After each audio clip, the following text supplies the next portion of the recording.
So because of that, I didn't have AirPods, and so I could hear everything, which is why it was so clear how often you were farting, and so clear why the music was so loud. On today's Pardon My Take, we have an awesome interview with NFL reporter Dianna Russini, friend of the show, also has done some incredible airplane reporting that we will talk about with her. We talked to her on Wednesday last week at the Combine in person. She brought 2 sodas for Max. I thought that was very nice. Yeah, she brought 2 sodas. Great interview. We're going to talk some NFL transactions that have happened. We have a hot seat, cool throne. Hank's number 10 on his top 10 Patriots list, which actually this is where it gets fun because you're going to leave someone out. And then we have Pardon Your Take, a great Wednesday episode for everyone.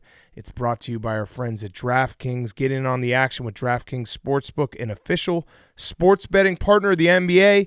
New customers who deposit $5 or more can get a no-sweat bet up to $1,000 back in a bonus bet. What's a no-sweat bet? It's just like getting an offensive board. Miss your first shot, you get another opportunity to score with a bonus bet back. We have some NBA action coming up this week, some big games. We're getting closer and closer to the playoffs. So you can also follow what all of your favorite Barstool personalities are betting on by joining the Barstool betting group in the social section of the DraftKings Sportsbook app. We have March. It is March. There's no better place to participate in March than the DraftKings Sportsbook app. So download the DraftKings Sportsbook app now. Use code TAKE. New customers can get a no-sweat bet up to $1,000 if your first bet loses. Only on DraftKings Sportsbook with code TAKE. The crown is yours. Okay, let's go.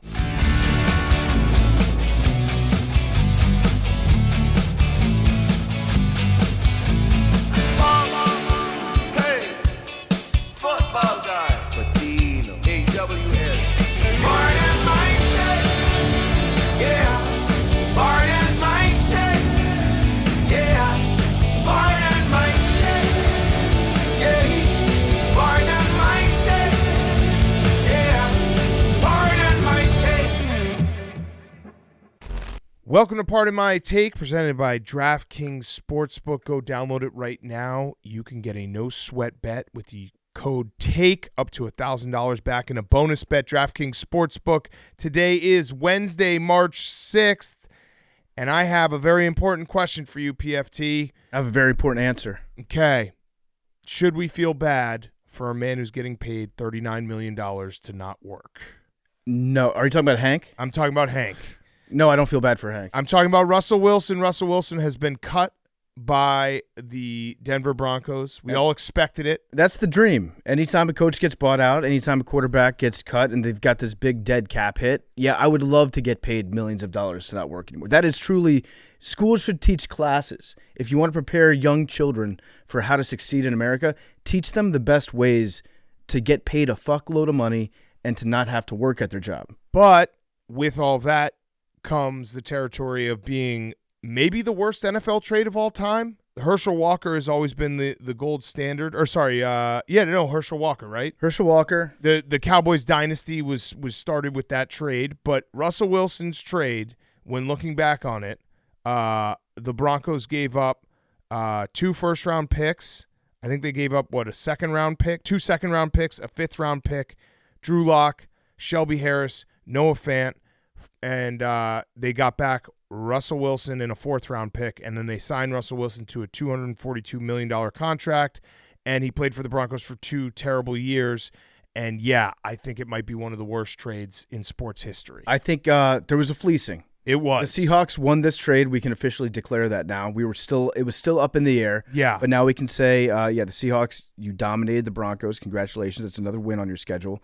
For Russ Wilson, I think you asked me at the end of the season, like over under Russell Wilson starts 16 or 17 and a half more games. Yeah. I still take the over on it. I think that there's going to be a team out there that's going to sign him to be a starting quarterback next season. It might be probably a team that's not very good. But I do think that he's going to start next season, and he's going. Well, he's cheap now. Yeah, can they sign him for nothing? Yeah, they could sign him for pretty much nothing. So, like, you could sign Kirk Cousins, or you could sign Russell Wilson for like 5% of what you're going to pay Kirk Cousins. I still would probably want Kirk Cousins. You think 5% of Russell Wilson or 5% of Kirk Cousins is better than 100% of Russell Wilson. Yes, I don't think Russell Wilson's good anymore. I think he's like an average quarterback. I think in the right system, he could thrive. I think he's the number one defense. He's a weird guy. That's the thing. Is like you can overlook signing a weird guy if he's going to be good, but Russell's goodness, his talent is no longer to the point where it outweighs just what a bizarre human being he is. I just don't know where that team's going to be to sign him as a starter when you look at like who's got openings and the Raiders. Yeah, but are they going to draft someone? Are they going to like they're obviously whatever 3, 4, 5 of the openings will be filled by someone who's drafted coming up in a month. Yep. And then Kirk Cousins, Justin Fields, where he goes. I just don't know where Russell Wilson fits in these musical chairs. Maybe I'm wrong, but I think a team will sign him, no doubt. I don't know if they'll be like your guaranteed starter. Yeah, what about like a team that's probably going to draft a quarterback and could use some veteran leadership? Do you want that type of leadership, though? Weird leadership? Leadership to where? Yeah, it's weird leadership. I mean, he's a Super Bowl winning QB. That's a fact. True. Yeah, I don't know where he fits in. Maybe I'm wrong. I think there'll be a team that takes a chance on him. Like if you were to tell me that the Steelers signed him, I would not be surprised by that. But he wouldn't be guaranteed starter. He wouldn't be guaranteed starter. Probably not. No, he'd be a QB competition. He might win the job. If he signed with the Raiders, I think he'd probably be guaranteed starter. Yeah. If I could see, what about like the Dolphins as a backup? Yeah. I don't think if you're Russ Wilson, would you want to be a backup for the Dolphins? I don't think you get to decide. I don't think you get to decide if you're Russ Wilson right now. But he might. But Russ might be at the point where if he's not guaranteed a starting job, he might just retire. Like Russell Wilson with Mike McDaniel, obviously he'd be a backup, but fireworks. Maybe the Giants. Did you see the report? Rich Eisen said that the Giants are done with Daniel Jones. He said the two words that are being used with Daniel Jones is buyer's remorse. Yikes. At the time, I think Leroy, his ghost might have actually broken the news of his contract. That might be his final scoop. But when Daniel Jones signed with the Giants, I think all of our reaction was the same, which is like you should actually. This is a case where you should pay your running back. Yeah, and you should franchise tag your quarterback. Yeah, because you had a history of a guy who had a very good year when they went to the playoffs. What it was 2 years ago, and you essentially said this is who he is now, not the other 4 years. Let's bank on him being the same guy and have this not be an anomaly. Yeah, he had a great year, and he stayed healthy that year, which he normally doesn't do. And then you paid him like he was a healthy, good quarterback, which I guess he was in the most recent season that you saw him. But then do you sit back and be like, well, the other seasons weren't so good, so we're not going to pay you. And they just didn't want him to hit the free market. So it's like, in retrospect, maybe drafting a quarterback in the top 10 because he reminds you physically of your previous quarterback was not the best idea for your general manager. Yeah. But I think actually Saquon's an interesting dude that's going to be a free agent because I would pay him if I was a GM. I wouldn't treat him like the other running backs that are going to be out there. I'd be like, Saquon deserves a big contract, I think. Like we have some running backs in DC. I wouldn't mind Saquon Barkley in DC. I think everyone would want I think Jerry Jones would probably want Saquon Barkley in Dallas. Yeah. I think that'd probably be a pretty good fit. So one last question about Russell Wilson before we talk about some other stuff. I do have a small part of me that feels bad for him. And I know that's crazy. He's made millions and millions of dollars. He's getting paid $39 million to do nothing this year. If he chooses to do nothing, he'll obviously be on a team. But at what cost? You've basically become a joke to the NFL. And everything that happened at the beginning of your career, which was phenomenal, is somewhat tarnished by what happened in Denver because it was just an abject failure. And then on top of all of that, you have being part of one of the worst trades in NFL history. There's a small part of me that feels bad because I bet you if you hit Russell Wilson with some truth serum, he'd be like, yeah, the money is awesome, but I really wish that I wasn't a joke. Yeah, maybe, but also at the end of the day, also Malcolm Butler. At the end of the day, you're married to Sierra. You've got more bathrooms than number of times you've probably had to piss in the last year. Yeah, true. So things are pretty good if you're Russell. Yeah, they're good, but at the end, like it's one of those deep down, your head hits the pillow late at night.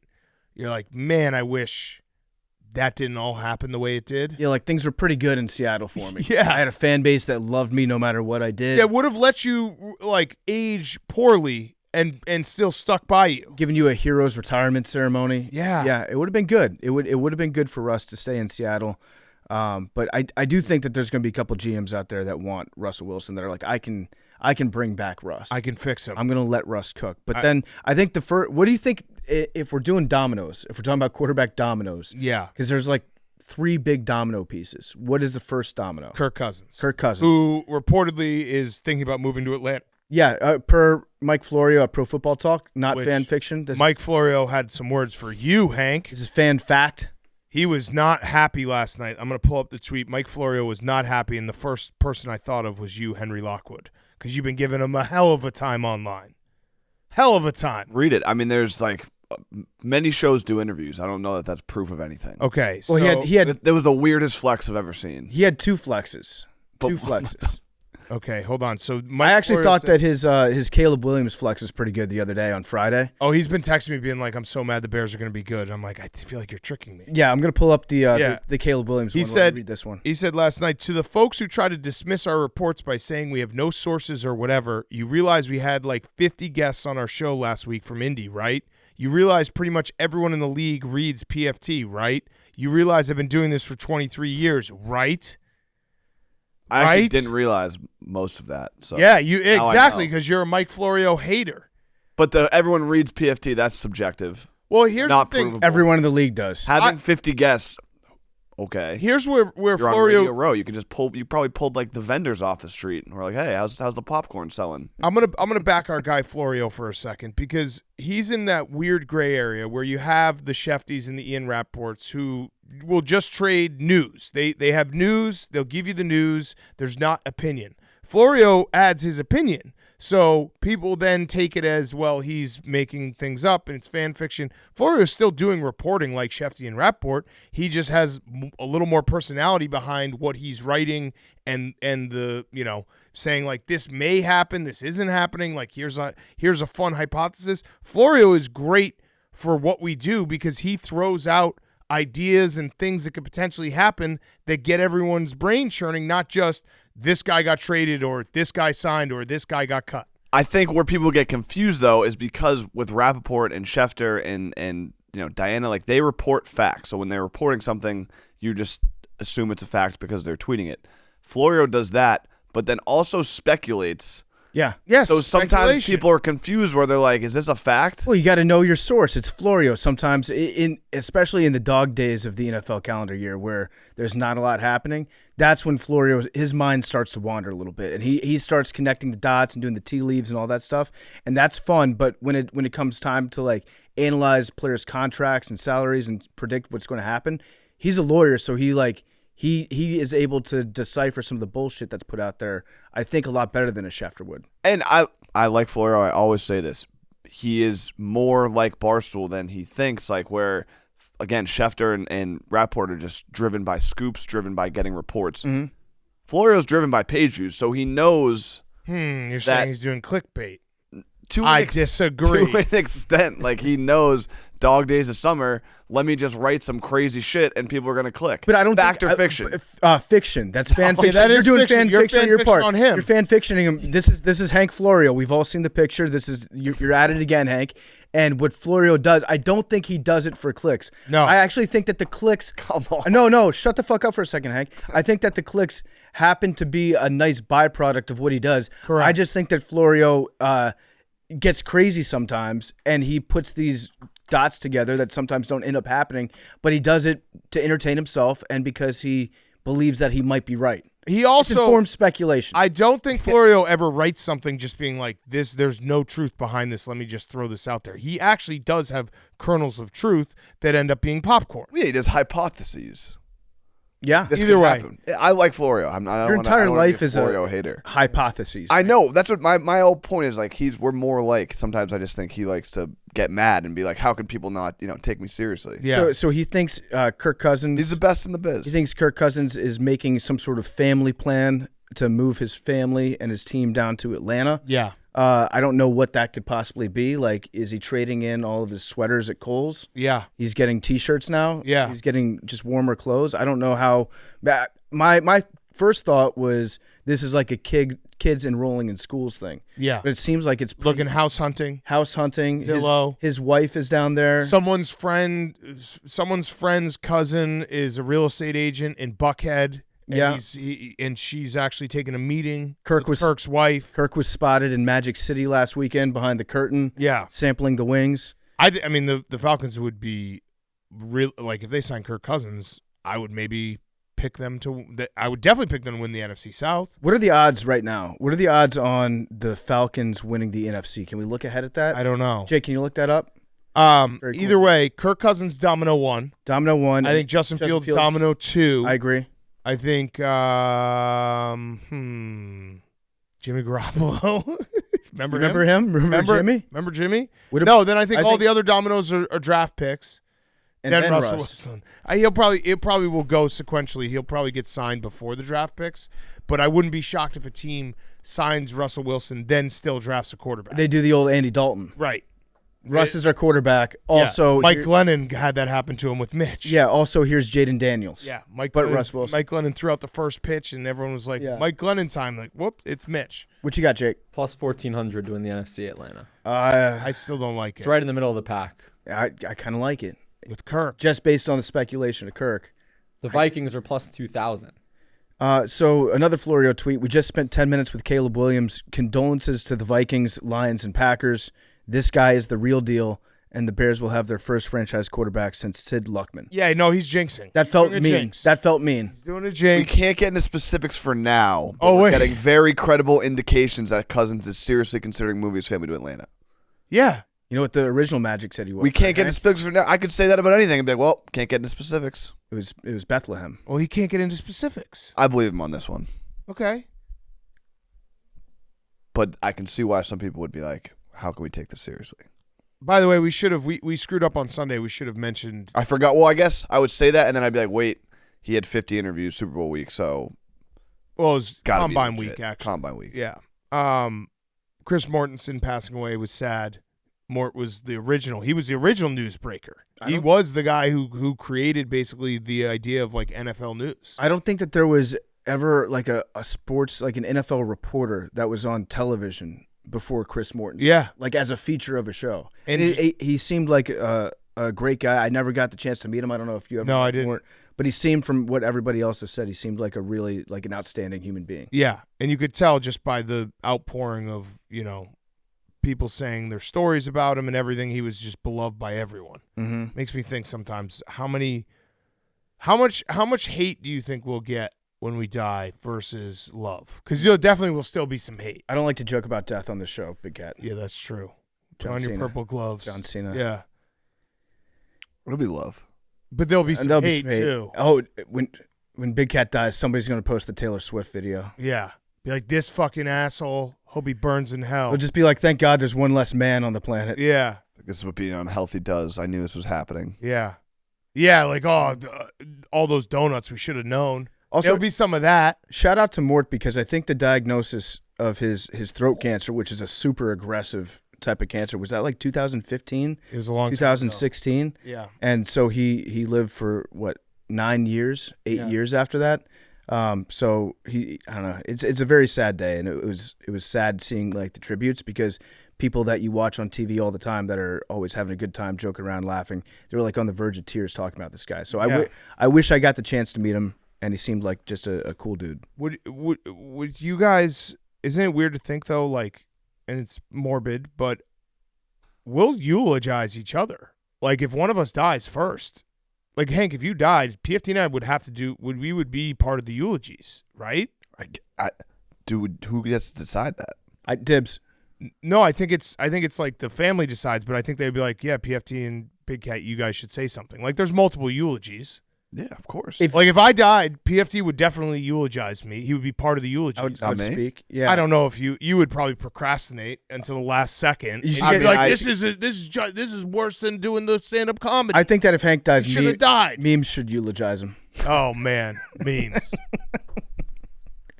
Well, man, if Hank dies, we need to remake. So the stand-up comedy was good. We need to remake the picture of like showing up to my hater's funeral and just have Max in the picture. That'd be great. No, it'd be memes. It would be memes. It'd be memes and Max. If Dave eulogized you, he would just talk about how you were a ticket taker. Be like, Hank would still be taking tickets right now. I think I would have to give a eulogy for Dave, right? Yeah. Like one of them. Oh no, Miss Peaches, what'd you do? Yeah. Thankfully, he's dead. He can't complain about his shoulder anymore. That would rock. Miss Peaches has bite marks on his throat. Oh no. Peaches. Miss Peaches rocks. She's very cute, and the fact that she looks like a peach Yeah. kind of takes it to the next level. It's the best life hack ever. If you're naming a dog, if you name your dog after a noun, it's awesome. If you name your dog after a noun and put Mr. or Miss in front of it, Yeah. as the Immediately noun, becomes cuter. it's perfect, like Mr. Biscuits. Yeah. Okay. Jason Kelce retired. Max thought we were going to lead the show with Probably that. should have led the show. But Yeah, probably should have led the show. Well, I think, shout out to the Kelce brothers. He's becoming a full-time podcaster right now, which I think he's going to find out is a lot harder than playing football. Facts. But they've done a very good job of playing the game, and they do a good job on the podcast. It's a very funny show and a good show, but they also know how to play the game. When you got Travis dating the most famous person in the world, it tends to help with ratings. When you got the other guy being shirtless on TV, chugging beers all the time, winning football games, it helps with the ratings. So we need Hank. What did we say? Hank was going to date Beyonce? Yeah. Hank will date Beyonce. And then I think that Max, you should just you give your thoughts on Jason Kelce as Jason Kelce. You can just be Jason Kelce for a minute. Yeah. Yeah, no, I will do anything to emulate Jason Kelce and his life for the rest of time. He was an all-time dude in terms of like NFL lore, like 6th-round pick, incredible mainstay of the Eagles this past whatever decade plus, where they've gone to a Super Bowl, won a Super Bowl, gone to a bunch of big games. Like, he's the guy. Were you sad? Did you tear up a little? Also, his speech was great. Actually, let me ask you this first. Some haters out there. I know where you're going with this, and it is disgusting. I agree with you, but some haters, I'm not one of them. One hater. One There's hater one out hater there out was there. commenting on the fact that he didn't put on sleeves. It's his own thing. Yeah, He I can agree. choose whatever the fuck he wants. I agree. If he was going to Travis's retirement day and everyone else was dressed as nice and he wore no sleeves, then yes, I could see how it would be disrespectful. It's your thing. You choose the rules. Who's Agreed. this hater? He sounds like a real loser. Yeah, he was. It was an all-time ratio. Yeah, Who was it? it was Rico. Oh, no, really? Yeah, he's like, can't put on sleeves. I honestly and Max didn't know did that. ratio the fuck out of him. Ratioed him to hell. But yeah, it was a great speech. It was a great speech. He hit everything. He talked about Nick Foles' dick. What did you think? What was your takeaway? It was great. It had everything. It was emotional. It was funny. It was a great walk. That was my Dynasty documentary. Just him going through each year by year of his career and the highs and the lows. I cried. It was a lot. It was like very, very emotional. I was not expecting it to get that emotional, like right off the rip before he even gets a word out. It takes like a good 2 minutes of him just like bawling. Bawling in his eyes, and it was tough. Like, he was Philadelphia. Like, he is the most Philadelphia athlete I think that there's ever been. Like, the fact that an offensive lineman was the face of Philly for so long, it was so big for the city. And I think that, like, him being gone is a real problem for the locker room. Like, Yeah. He was the leader for so long. And he was also just an unbelievable football player. Going out last year, first-team All-Pro, deserved first-team All-Pro. Almost changed the game of football with the tush-push. He's the best personality of all time. His Super Bowl speech will always be one of the best speeches of all time. He's the best. I'm going to miss him so much. Yeah.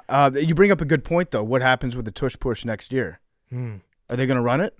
Yeah, they're still going to run it. I don't think it'll be as successful as it was. Did you see the Wisconsin Center? Actually, finally, someone broke the 3-cone. I think it was 3-cone drill that Jason Kelce had the record for centers for like whatever it was the last 13 years.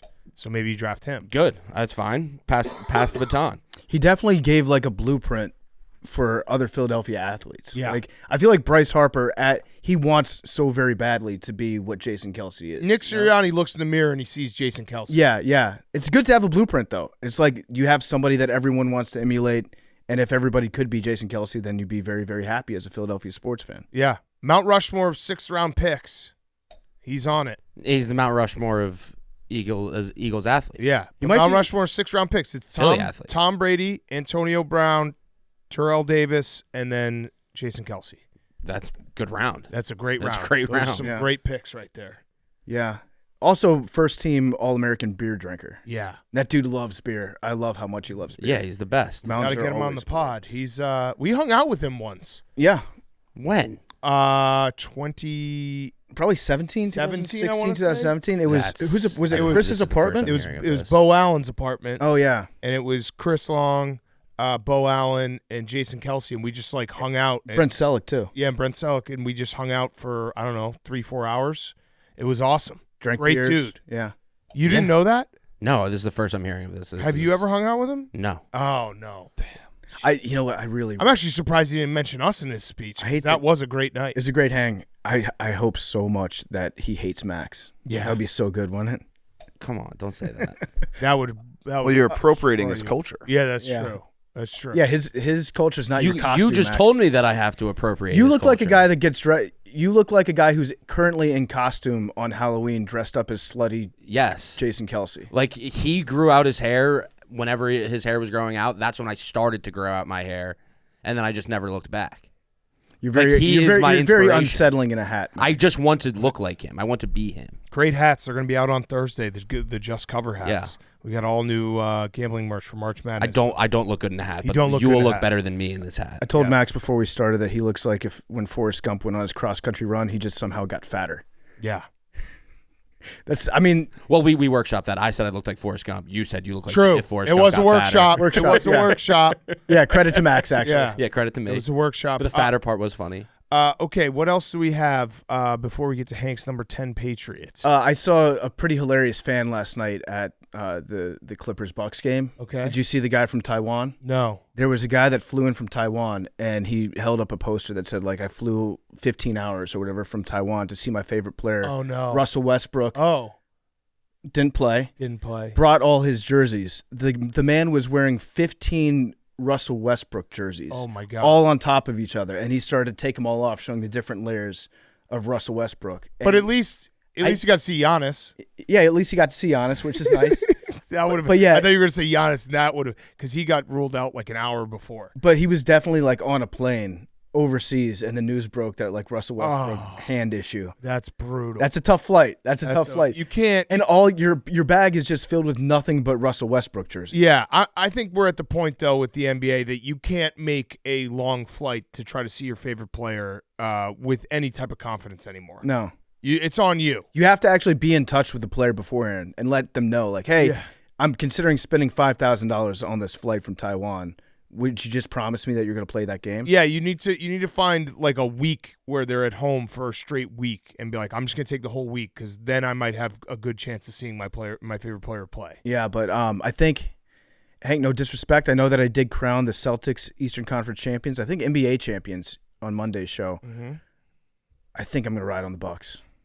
Pat Bev. I think I got to go with Pat Bev. Belt to ass. Belt to ass. Belt to ass. Belt to ass. They're just 6-0, last they're 6. fucking people up ever since they got Gallinari. Belt to They ass. haven't lost a game since they got Gallinari. Is he playing? I don't know. I think so. Celtics legend. Yeah, I think he's playing. Never played. Also, He some other posted people would- the greatest like rehab working out videos. Of him Yeah. just like skipping. Yeah, he played last night. He played 17 minutes, 4 points. Some people would just point to the fact that the All-Star break did happen, and they've just been good since the All-Star break. But still, But still, Gallinari. they have been good. And yeah, I mean, it was actually no one cares about our bets, but I saw that Giannis was out, and I was like, I'm just gonna bet Dame to score over 40 at plus like 400, and then he did because it was Dame time. Yeah. Like I kind of like that. The Bucks have that situation. A lot of teams, Celtics have it, where like their best player goes out. And it's like, well, the other guy's is really fucking good. He's just gonna score all the points, and we'll be fine.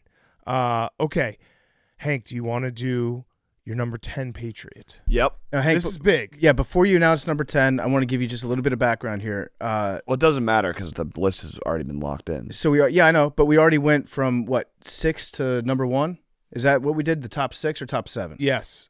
So give us the 6 How- through 1, and then Yeah. we'll go back to 10.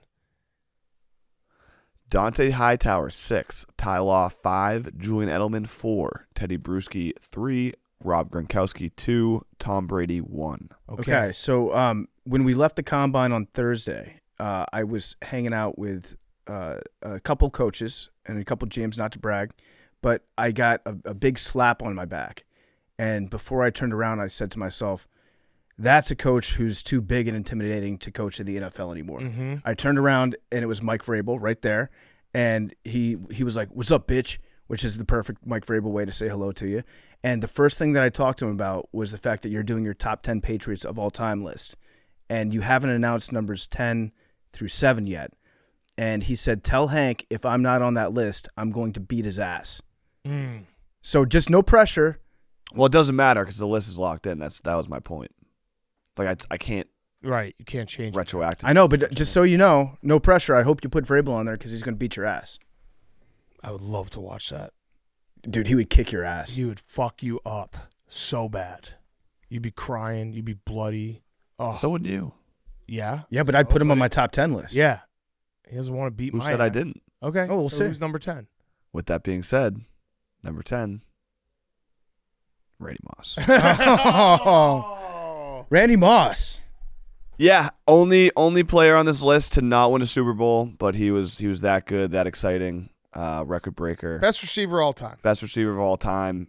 When he came to the Patriots, they got him for nothing. People didn't have high expectations, and then game one, it was apparent like he was going to dominate, and that was the most fun season until it wasn't. But his years in the Patriots were so fun to watch. Him and Gronk are probably the most, obviously Brady, but receiver wise, they were just Unstoppable. unicorns. How many Super Two Bowls? unicorns. How many Super Bowls do you think Tom Brady would trade to get 19-0? 2 probably. Yeah. I think he said I could be wrong, but I think he said he would trade like 1 or 2 just to have that one. Yeah. I had memory hold that one play at the very end of the first Giants-Patriots Super Bowl where Brady just chucks it downfield. He told Randy to reverse fields when he points at him, and the ball hit off Randy Moss's hands, and they would have been in field goal range. I'd completely forgotten about that play. The thing with the time was, though, there was only like 14, 12 seconds left. They were all the way on the other side of the field. They had no timeout, so it would have been people tough. post that a lot, being like, what if he caught this? I don't know that they would have gotten Yeah. down the field and spiked it, but yeah. It would have been electric, though. Yeah. Tom Brady would have run the fastest 40 of his life. Yeah. Yeah, Run a I don't faster even know if 40 now than he did when he was 22. I saw that. Yeah, he beat himself. I don't even know if they mentioned like the record-breaking season in the documentary. I don't think they did. Insane. Who's your honorable mention? My honorable mention, Ronnie Harrison. Oh, okay. Rodney Harrison. Great guy. Didn't make Great the player. top 10. Didn't make the top 10. Yeah, he got no play in the Dynasty documentary. I think he talked Yeah, I about know. the helmet catch. They mentioned brought him yeah, in him to leaving. mention that. Yeah, Yeah, they're they like, mentioned, talk about like- the helmet catch, and then we'll just do one quick clip of you winning a Super Bowl. My favorite thing about Rodney Harrison is when he gets on TV on Sunday nights and he just talks about like how dirty some of these players are and how much they should be suspended for their hits. Yeah, And it's like, this is Rodney Harrison Yeah. telling you this. Rodney Harrison. Okay, good job, Hank. Should we do Hot Seat Cool Throne? Sure. Let's do Hot Seat Cool Throne. It's brought to you by our friends at Proper 12 with a huge fight night this weekend in St. Patty just around the corner. Time to grab a bottle or two of Proper Number 12 Irish whiskey. Proper Number 12 is a delicious blend of golden grain and single malt aged 4 years in bourbon barrels for a rich and smooth taste. As Proper 12 founder Conor McGregor would say, anything else just wouldn't be proper. Try the original, rich and smooth Proper 12 Irish whiskey or new, crisp, and fresh Irish apple, smooth to the core, perfect for St. Patrick's Day. A proper fight night starts with a proper Irish whiskey. The fight night, pour the roar with Proper Number 12. Pour the roar. Order your bottle of Proper Number 12 Irish whiskey with Drizzly today. It is delicious. Drink it all college football season when we're on set. And Proper Number 12 is the best whiskey. So go get it right now. Stock up for St. Patrick's Day. Stock up for the big fight night on Saturday. Proper Number 12. Pour the roar and order your bottle of Proper Number 12 Irish whiskey with Drizzly. Okay, Hank, Hot Seat Cool Throne. I have 2 hot seats. I'll elect to use one because I'm assuming one of you guys will have the other one. That's very nice of you. Thank you. So my hot seat is spring break. Why? Miami is opting out of spring break. Yeah. I don't know how that's going to work. I saw the video. But they made a video. DeSantis was like, we're not, they made a video that was like, it's not you, it's me. We're breaking up, like kind of a parody video of Miami residents breaking up with spring break. And DeSantis said they have a bunch of security measures to, stop it. Yeah, they did this with PCB a few years ago, where they stopped letting people drink on the beach, and then it just kind of ended there. So yeah. The war against spring break is raging. I was never a big spring break guy because I was too fat. Just having to take off your shirt for a whole week, right after March Madness was always daunting. But for those who celebrate, I'm sorry for your loss. I never Max, got to go are on you agreeing one. with me there? Yeah, I played baseball, so we had. Yeah. It was always like Yeah. get in shape or I could just stay in Madison and just like drink and hang out. And I would do the latter. I did Panama City Beach one year, and Panama City Beach might be the worst city in America. It's just you leave the actual beach, and then you've got guys wearing Jinkos riding a bicycle named Travis, Beating up future quarterbacks. beating up future quarterbacks and trying to sell you salvia on the street. Yeah. And then there's an occasional preacher that pulls you signs like, I'll give you free pancakes if you listen to me preach to you. I'd take that deal. Yeah, I did. I actually did take that deal. Worth it. Yeah. I saw Woody Harrelson in a Waffle House in Panama City Beach one time. During spring break? During spring break. He was there eating by himself, and then as he was on his way out, this kid stopped him. He was probably like a 9-year-old kid. It was like, "Hi, Mr. Harrelson."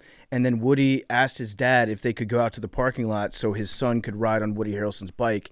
And then Woody Harrelson just drove around the parking lot with this 9-year-old kid on a Harley Davidson, took a bunch of pictures, dropped him off, and rode away. That's badass. Pretty legendary celebrity, yeah. Yes. Okay, so spring break, out. Hot seat. Hot seat. Feel bad for the kids. Although Miami spring break, I feel like it's not a college kid destination. I would you agree got to with go to that. Mexico. Yeah, or you Like go somewhere cheap, like And then you got to come back with all the bracelets of all the Senor places Frogs. you went to. Yeah. I went into Senor Frogs. I think there's one in Cabo, and we went in for one drink in the middle of the day, and it smelled like puke and like spaghetti. And I was like, Yeah. do not miss this. Yeah, the good news is there's like 400 other beaches in Florida you can go to. Yeah. My cool throne is having nothing to hide. Oh. The commercial, I think we talked about it a few weeks ago. Yeah. We really should have given people a warning about that commercial Yeah. because it hit on a Monday morning, and everyone was like, what is this? Whoops. We did a commercial where we're, basically naked. You guys came out great. That one side angle of just like it's just an upshot of my side boob, not great. I haven't seen the I commercial yet. think I came out the worst. I look like two-dimensional. I don't know. Big Cat looks jacked, Can somebody barrel chested. Yeah, I'll send it send the to you. video because I haven't watched the video. I just walked by Max when he was editing something, and just our nude bodies were on his computer screen. Yeah, apologies to everyone for not giving you a heads up because you've probably seen it, especially if you're watching the podcast. Our bad. We should have been like, hey, there's this new commercial. It's a great commercial. We love Body Armor. Also, shout out our billboard. Shout out Billboard on Randolph Street, Hank's just fishing with dynamite now. across from JP Graziano's Goodnight John Boy. It's great. Yeah, Great interesting. you were at a bar on Friday night with the billboard out the window. It's interesting You- that we put it outside your favorite bar. Do you even say anything to girls, or you just No, I like, didn't mention it at all. I didn't You even just kind of mention it keep at all. like nodding towards the window. Check it out. Just yawning like, oh, whoa. That's a cool billboard. You're so lucky. Yeah, sorry about this video. I just watched it. That's tough. Yeah. Well, it was just the fact that it was a Monday morning and we didn't give anyone a prep. It's a great ad. Gets people watching. Body Armor's, we love Body Armor, but we should have been like, hey, there's an ad coming out. You get to see. And this is, we all saw each other's cocks because they gave us the thinnest see-through flesh-colored boxers. Mm-hmm. And I think did we talk about this on the show? But Hank's got a big cock. PFT's got big balls. I got nothing. Well, yeah, I think we did because we showed up. It was a late Sunday night, still football season, and then Yeah. we showed up 8 a.m. They're like, here's your costume. And it Yeah. was just a 2-inch, like, see-through, I don't even know, spandex boxers. Yeah, it looked like we were all like hiding different sizes of birds in Yeah. our shorts. Mine was like a small sparrow. At one point, they were saying that was going to be the billboard, and we Yeah, had to push I back. pretty much say yes to everything that's ever been asked of me in my career. I think that was the one time where I was like, and I think you guys played it correctly because you're like, let's let Big Cat decide this because he's the one who's going to look the worst. No, And I no, was just no. like, I said I need to be in a bodysuit. No, what happened was like- somebody asked me, here's the idea for the billboard. You guys are all going to be nude, and you and Big Cat are going to be holding footballs in front of your crotches, and then Hank is going to be holding a golf ball in front of his, oh, man. blurring that it out. sucked for And you. so I said, I'm down with that, but you might want to double check with Hank that it's okay because Hank's the one that's going to have to live with that visual. Yeah. And I said, if I'll make a compromise, put me in the jacked bodysuit, and I'll do it. And they're like, no. No. I was like, all right. No matter who was going to have the tiny ball in front of our penis was going to end up being like, no, I don't want to do this billboard. I actually think I'm less like if my penis was out there, I wouldn't really care. It's everything else that sucks. I mean, the penis sucks too, but at least I'd be like, I've told everyone like it sucks. Like Bad penis. yeah, right. I mean, we're podcasters. What do you expect? Yeah. Okay. Good hot seat, cool throne. Thank you. PFT. My hot seat is Arch Manning. Yes, I had that as well. 'Cause Is that the one you had, Hank? Yeah. Oh, Okay, good thank you, for Hank. Good job, Hank. Well, actually, my hot seat was NCAA football 2024. Okay. Well, I'll don't just have I'll Arch just put Arch on the hot seat because he's not going to be. He's opted out of being in the new college football game, and I don't really care. But it is very funny seeing people because if you just zoom out and look at what you're actually upset about, a lot of people are upset that like a 20-year-old isn't going to be in their favorite video game. right. And so initially I was like, the story, and I don't know if it's fact, was like, I just want to focus on football. And I kind of have Arch Manning's back in that respect because if you're in a football game, a video game, you're going to just play the video game as yourself all the time. And then someone pointed out that Arch Manning would be in it and his rating would be like 65 and he'd be a backup. And also the Manning name is worth a lot of money. Yeah. Maybe that's why he did it. And then that to me is kind of lame. So he should just stick with, he should just do a press conference and be like, listen, if you put me in the game, all I'm going to do is play the game. Mm-hmm. And I don't want to do that. I want to focus on football because I actually buy that. If I were in a video game, I wouldn't be podcasting right now. I'd be just playing myself in the video game. Let's reach a compromise. In EA Sports, NCAA college football. Arch Manning is not going to be in the game. However, don't put any filters or blocks on the game that prevent you from making Arch Manning. Correct. Creating your own Arch Manning. I don't want like the last name thing coming up. Be like, sorry, this last name cannot be used. Right. You should be able. If it's just one player, then everybody should be able to make that one player, and so you can make the best Arch Manning. Yes. Agreed.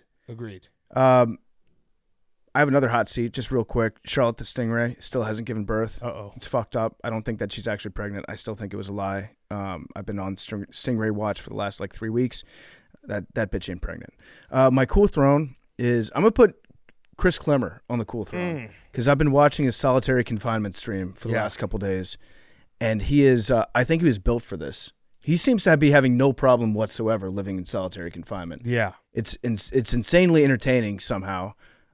So shout out to Chris. He's a very strange human being. Oh, the strangest. He chose to do this. We had to do the 24-hour punishment, and I was thinking about it last night. We had, games. We had each other. We had guests popping in.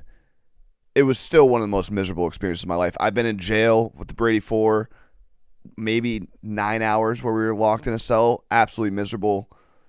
Jail sucks. Put it on a quote card. He just chose to do 100 hours. He was like, it'd be funny if I did 100 hours of solitary confinement. I completely respect it. Oh, but yeah. It's insane. He's down for anything. Clemmer's down for anything. If you could build more people like Clemmer at Barstool, it'd be great because he'll do anything. But I agree with you, Hank, when people are like, this is punishment, you got to stop this. It's like he decided to. Yeah, it's his I think choice. he's fine. Yeah, like PFT said, he's fine. He's just living his life. He's actually, so when I started watching it, all the comments it was right off the bat, like the first 4 hours, they were saying, Clemmer's going to go insane by the end of this week. No, he's going to make everybody that's watching the stream go insane. Yeah. Because he's doing fine with it. And the way his brain works is just so strange that you can't help but watch. Like I tuned in the other day and he was putting himself into a suitcase. Yeah. He was just folding Did his that body multiple up. times. Yeah, it's really, really bizarre stuff. But I can't stop watching Clemmer. Yeah. All right. My hot seat is Anthony Edwards. Did you guys see last night? Anthony Edwards lost track of time and he missed the tip-off of the Timberwolves game. I didn't see that, no. So, yeah, he didn't start. First time he hasn't started since he was a rookie. He was at the arena. He was warming up in the tunnel. He just lost track of time, and so they subbed him in like 25 seconds into the game, but he did not start the game. This is the kind of thing that you point to when it's like, yeah, the Timberwolves are good, but Your star player lost track of time. just forgot when the game started. Just completely forgot. We should do reasons why teams can't win the NBA Finals. Yeah. And it would be just Anthony Anthony Edwards Edwards forgetting, and it would just be like Chet Holmgren's shoulders. Yeah. It was there was a oh man, I can't remember his name. Chris Paul, just a picture of Chris Paul for the Warriors. There was a player, what was his? He was a pitcher. Edwin Jackson forgot he put in the wrong Google Maps to a Cubs spring training game like 10 years ago. And he's like, "Yeah, whoops. I just drove to the wrong place." I love that. I would do something like that. Yeah. Okay, my cool throne is Dak Prescott. He got a new haircut. Oh, yeah. Yeah. So what kind of haircut is it? He also, I think, had a kid, but it was just a regular haircut. Just a close haircut? Yeah, really, I couldn't really see any difference. But that is where we're at in the news cycle. Is that in like NFL? Is that like when moms have another kid and they cut their hair because they don't have time to take care of it? Yeah. Dak Prescott just cut like half an inch off his hair. Yeah, and all the Well, he went from beard to goatee. yeah, and all the that was what it was. So the aggregators were like the ML football, the Dove Kleiman were like, Dak Prescott got a new haircut. Thoughts? Okay. My thought, yep. Yeah, that's a haircut. And he got a goatee. I actually like the goatee. He kind of looks good. He's got a good jaw. Looks like Dan Quinn a little bit. Nah, yeah. Great jaw. Besides the fact it's made out of glass. Yeah. Okay, Jake, your hot seat cool throne. Jake is back. Congrats, Jake. You did a great job with the tournament this weekend. Thank you, guys. It was a lot of fun. Yes. Great drama. We had Monday morning golf, so an extra time to get reps in. Who It's always won? good. His name was Austin Eckroat. First ever PJ win. Nice. You were working the bear trap this weekend, Yes. which is a great Post name. up at the Bear Trap. Great name for holes on a golf course, the bear trap. Yes. Brought to you by Jack Nicklaus, Yes. which I wanted to say really badly, but wouldn't have made sense. So with the PGA Tour this year, everyone that's won is the biggest underdog ever. Yeah, It's really weird. There's been 8 or 9 events, and there's already been 3 rookies who've won. Last year in 54 events, 3 rookies won. Yeah, it. if you look think at it the might- odds, they're all between like 60 and 500 to 1 odds that have won. Yeah, I the think- co-leader after 54 holes, David Skins, was 1,000 to 1. Maybe it has something to do with the fact that like 50 really good players are on the live. I don't know what that means. No, live. We don't include them in our world golf Could ranking. be. Well, we have the Arnold Palmer and then the players next week, so it's some Yeah, big there's events coming up. two big boy events. If they don't get a big name in either one, it's Yeah, gonna we need be- some big boys. We need some big boys. Yeah, Okay. so that was fun. My hot seat is teams who need a wide receiver Oh, because Mike Evans is staying with the Bucks. yes. I know One Jersey guy. a lot of people were saying if he hit free agency, maybe the Jets, maybe the Chiefs, but he's not going anywhere, and he had a great year. Yeah. He kind of, in a way, hit free agency. He was just like, I'm going to hit free agency. And then the Bucks were like, here's some more money. He's like, okay, thank you. I'll stay. Jason Light's first draft pick as a GM. Mike hit. Evans. He's been there a long time. Mike Evans, I mean, we talked about it this fall. He is, if he plays another 3, 4, 5 years, he will be in the conversation for Mount Rushmore of wide receivers in terms of like his total numbers and the dominance he's had. Every single season he's been in the NFL, he's had 1,000 yards. Yep. Also, Jason Light, very cool guy. Very cool guy. I like Jason Light a lot, but I still have that red flag in the back of my head with Jason Light that he likes Stephen Shea. And also he might be Jameson 1 of 1. Yes, that too. Yeah. My cool throne is friend of the program, Dan Hurley. After winning the Big East title, regular season, he went out to the bar and celebrated. Oh, with, nice. With fans Like and that. students. First time they won it since It was a big 1999. deal. Yeah. So, love him. Was he drinking Yeah. piss? Probably. Literally all Dan Hurley has done since Max joined this podcast is win. Yeah. It's crazy. And you guys tell me if I'm wrong, this is the best chance for a repeat since the 06-07 Gators. Like, Yeah. Probably, yeah. Yeah. I mean, usually a team loses some key pieces. They did, but they're going to be 1 seed. They have a chance to do it. Yeah, they absolutely do. Okay. Good job, boys. Let's get to our interview. We have Dianna Russini. Great interview with Dianna. Okay, we now welcome on a very special guest. She is a friend of ours, hasn't been on the show yet. It is her, pardon my take, debut. Been way too long, probably long overdue. That's our fault. It is Dianna Russini from The Athletic, lead NFL reporter. Can I say that? Yeah? Senior insider. Senior insider from The Athletic. We're going to talk some combine. We're going to talk some football. You brought 2 sodas, though. Are those for us? No. Okay. Who are they for? someone really special on the show. So you broke maybe the story of the year, Super Bowl week, when our producer Max Talente decided to rip farts on a plane with 2 sodas and a burrito. A burrito was the big mistake. Should we do this part now, Max? Do you want to? Okay, it's Rip my the show. Band-Aid It's our off. show. Okay, so why don't you come down and sit down here, Max? Let's just get this out of the way. This is what the people want to hear, and then we'll talk some NFL. My first question is, Dianna, you do have a thing for Philly guys. You're married to a Philly guy. Is there a part of this entire escapade where maybe you have a little crush on Max? So I've always liked Max on the show anyways. I just never knew Really? what Max looked like because I just listened to you guys. Yeah. So the entire time he was sitting next to me, I had no idea that was Max. And, the biggest issue I had with this thing was the fact that I'm texting a friend of mine, that being PFT, about just my irritation in the moment, and to then reveal the source on it all. You had to have known that was going to happen. We have a really good, honest friendship. I never thought he would do that to me. No, because you usually feed me bullshit stories. Not- Also, I yesterday 100% thought he would do that because you knew. I think Dianna knew what she was doing, but she does send me a lot of bullshit. So what was the one you sent me yesterday just to scare me? I don't want Commanders you to, trading out signing Baker. Yeah, that's what I. She I, feeds me I bad just like to scoops throw some things intentionally. at him just to keep him in shape. It was very funny, and it was great reporting. The level of detail that incredible you reporting. presented. Thank you. So Like I was detailed. there. I It was smelled so the farts detailed. myself. Here's the problem. Max was sitting next to me, and usually you make some sort of eye contact with the people next to you. Not long, right? Because it's awkward, it's weird, it's tight. He never even slightly looked to his right. He just looked straight forward, almost as if I got to get through this flight and not vomit. And he just stunk of hangover. Just that it's like a mix of it's like a little bit do of this again? It's a little bit of BO. it's a little bit of beer.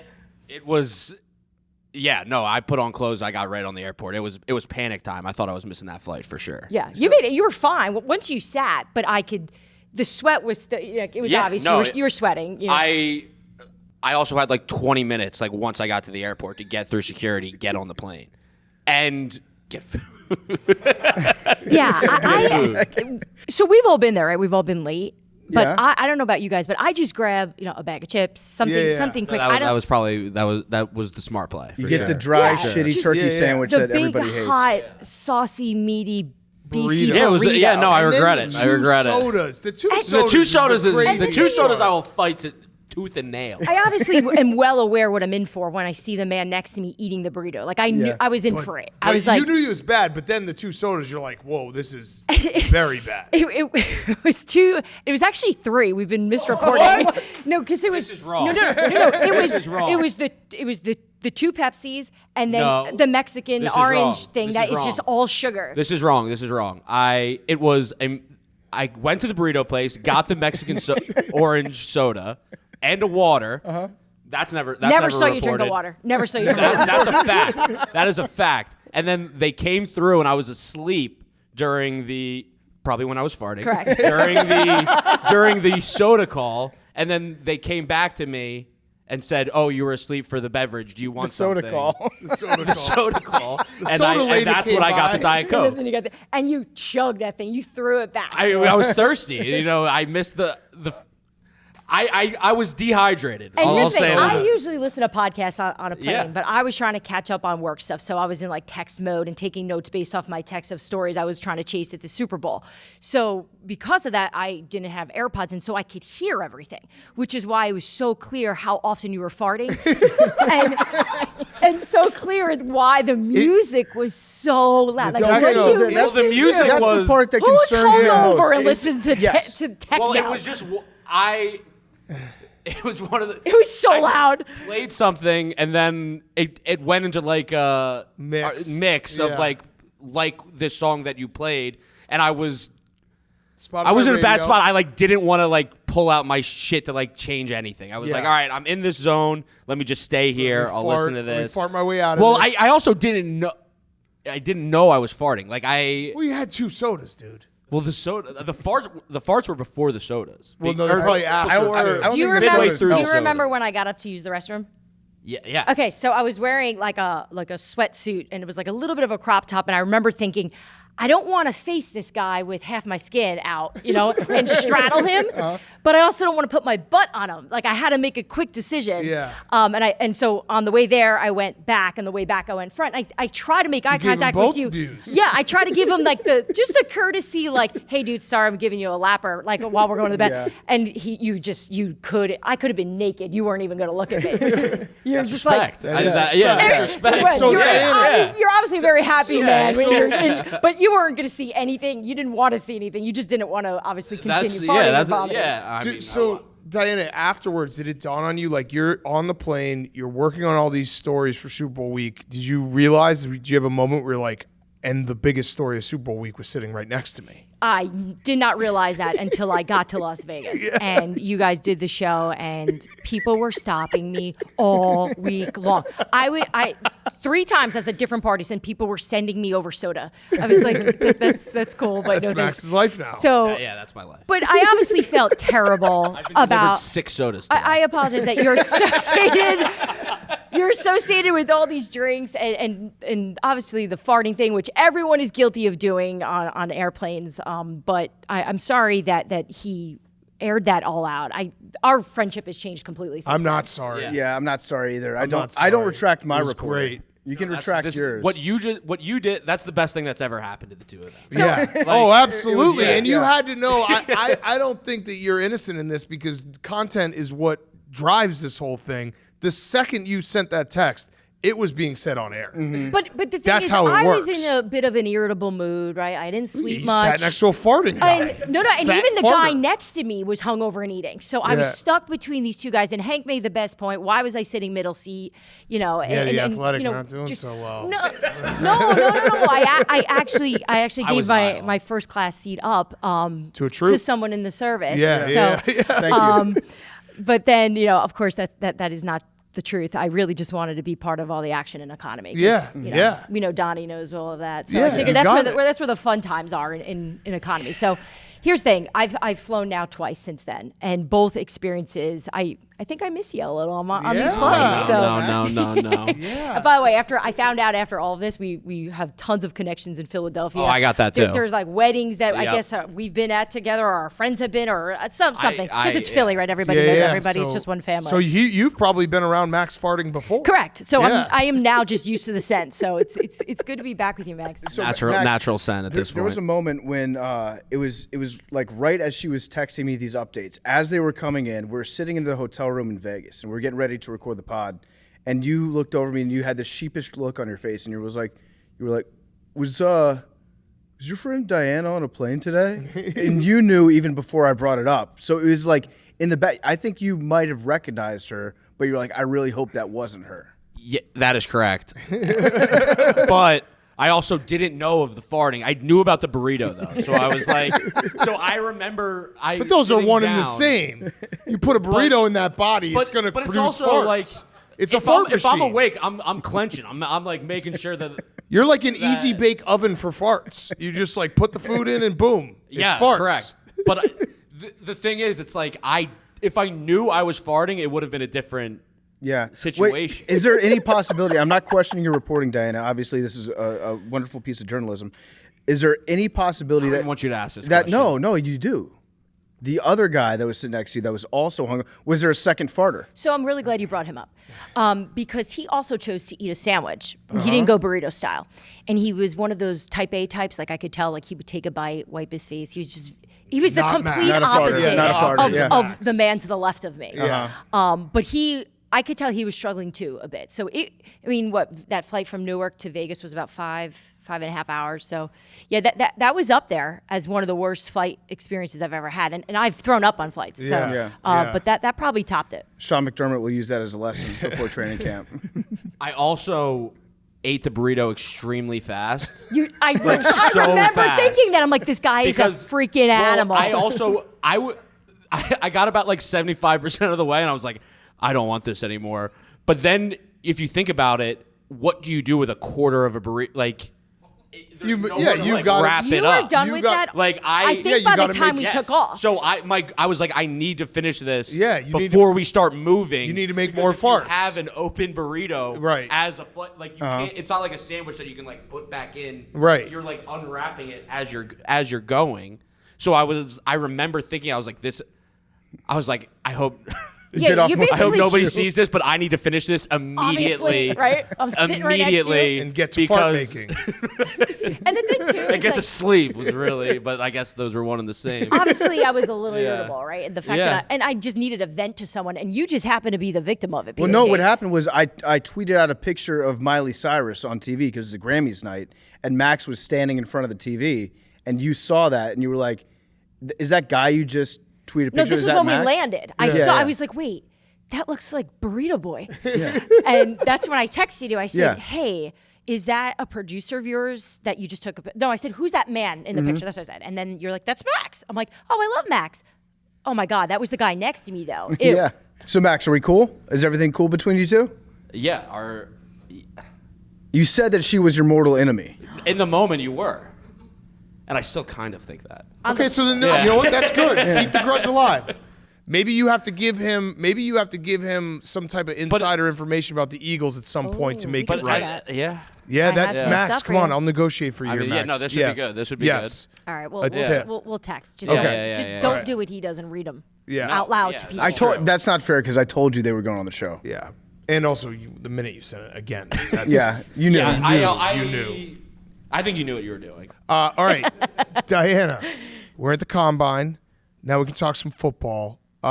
First of all, what does combine week look like for you? Are you just walking around, just talking to everyone, getting all this like news? I mean, is it just nonstop? So I went to dinner yesterday at 4:00, and I call it dinner. It's not really dinner, right? Yeah. Because it's 4. It's like a late lunch, I guess. And I sat there and I had 6 back-to-backs meetings with different people, and the bartender, like four dudes in, he's like, "Are you like on a dating service here?" I said, "First of all, why would you ever call me out?" Yeah. But I said, "No, I'm just taking meetings because I just stayed in the same spot, and Right. I just kept eating and drinking." That's a funny visual. Yeah.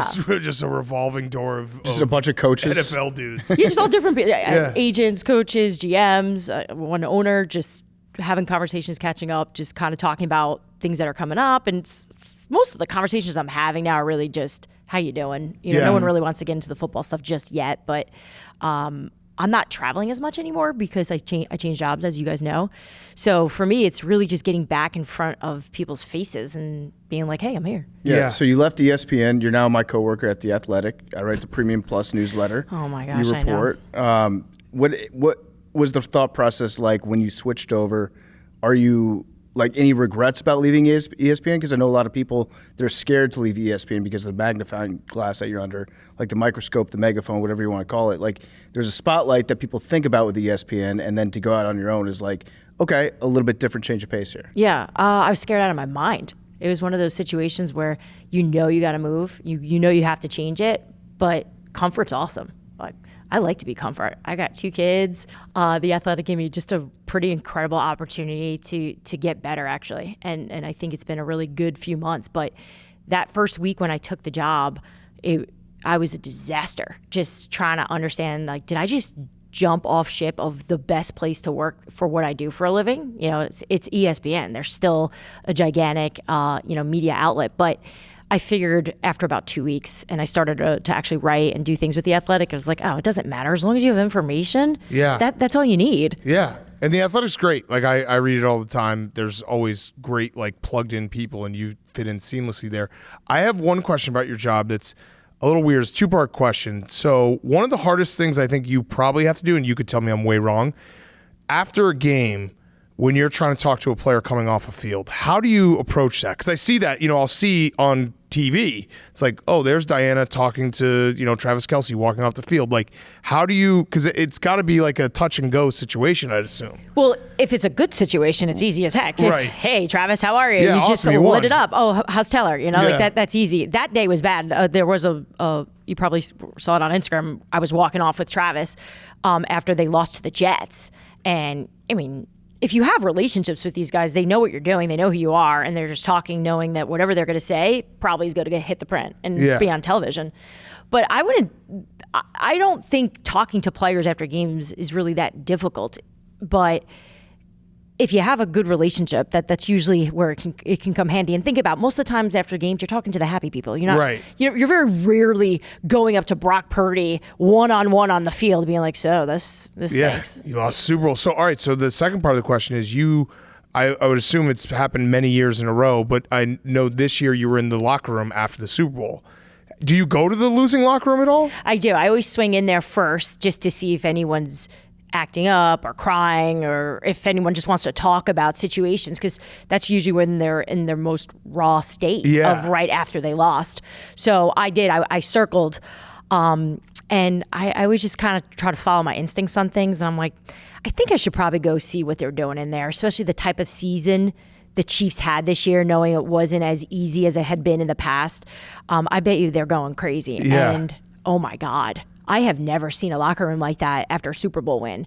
And I was actually talking to Mahomes about it, and he's like, it's the year we had. It just felt that much better, even though he's been there before. He knows what it feels like. And obviously because they've lost a Super Bowl before, for them, just the idea of going back to back and being able to kind of prove to everyone this year that, maybe we didn't have some top dog receivers, but look at us, man. We figured it out and we won the whole thing. That's awesome. That has to be kind of a pinch me moment, being in the Super Bowl winning locker room, because that's it. That's where it is. Sometimes one of the hardest things in my job is you have all these conversations and you're running around, and sometimes you don't even know what to do because there's so many people you need to talk to and storylines that you want to jump on, and there's great storylines. I want to go talk to Chris Jones. I want to ask him what he thinks about his future now.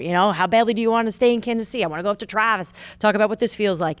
So you have to kind of quickly, because you're only allowed in there for a few minutes, figure out fast who you have to go to and what you want to get. And sometimes I'm in these conversations and there's news there and I don't even realize it until about an hour later. I'm like, oh my God. Like, I went up to Travis and I was like, man, this is awesome, huh? You feel good? He's like, didn't we just do this conversation? I said, yeah, last year. He's like, well, let's do it again next year. Let's go for 3. So he said it to me right after the game. Right. And I was like, running around, talking to whoever next. And then in the back, then later, I was like, oh, crap. He basically just called it out. We're going to go for 3 again. And he's not retiring. And he's not retiring. There was definitely and some rumors. So sometimes you have to sort of take a breath in the moment and be like, okay, this is something. But that locker room was really cool. That's a really fun group anyways, whether they win or lose. Even when they lose, I've been around them before. They're all pros. They're good. Yeah. I think one of the best things that The Athletic does is the postmortems.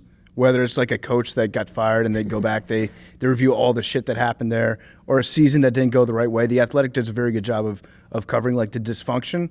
There was one report that you had earlier this year regarding the Jets' dysfunction. Memes, our producer, called you a liar. I think he was very upset. I think a lot of people were upset about the Jets report, but I thought it was pretty well done. Do you want to address allegations from Memes that you're a liar? Well, which one of the 30 sources did you think lied? Yeah, there were 30 sources. There were 30 sources, Memes. Yeah. Which one did you was think liar? 30 people just said, you know what, I'm going to tell you stories, then they're all fabricated? Memes. Who are the 30? Also, wait. He wants all the sources. Wait. That's way too many sources. So Wait. 30 is ridiculous. So at The Athletic, because the standards are outrageously high, we're owned by the New York Times, you have to supply the editors with your list of the people that you're speaking to. And we had a list together after putting together the piece and writing it, and it was actually 30 plus. More. So, and then attached to the name that we send to our editor is the information that person gave us, the quotes, the details. So, Memes. So let me ask you a question, Memes, just hypothetical. What if her name was Dan Russini and she was a man? Would you have believed the sources more? No. Huh. I don't know. Interesting. Seems like being a little misogynistic here. No, whoever wrote it would be a liar. Okay, all right. I actually believe him on that because he just... Which part of the story, because you obviously read it, which part of the story bothered you the most? What detail did you go, she's a liar, she stinks at her job, I hate her? The headline. So Dianna, though, like a big picture, like do you... you have to deal with this all the time. Where fans, no matter what, because we're crazy, we're And remember, stupid. I live in Jets land. Right. So like, has there ever been a specific story that you reported and released that got like way more backlash than you expected? You're like, what the fuck? Like, I'm reporting. I'm doing my job. about 6 years ago, maybe now, I fired Doug Marrone, and he didn't get fired. Oh, so yeah. that was when I was wrong. okay. You always have to have one really bad one. That was my one Yeah. bad one. I will say this Jets piece was tough. This one, I think Jets fans are in denial. That would be memes. Right? They just want to call people liars because they don't want to believe that it's actually that bad, that the culture's that awful. So don't blame the team. Blame the reporter that uncovered all of this. Blame the however they sleep at night with it. So because I live in an area where there's Jets fans, I have people coming up to me, and like even just I went to the eye doctor, and the guy that was helping me was like, "Come on, like." What do you mean? I'm a reporter. My job is to give you facts. Don't be mad at me. People want me to say, all right, we dramatized it. It's not really that bad. Aaron's great. He's kumbaya with everybody. When the reality is, it's a mess in New York. It's really bad.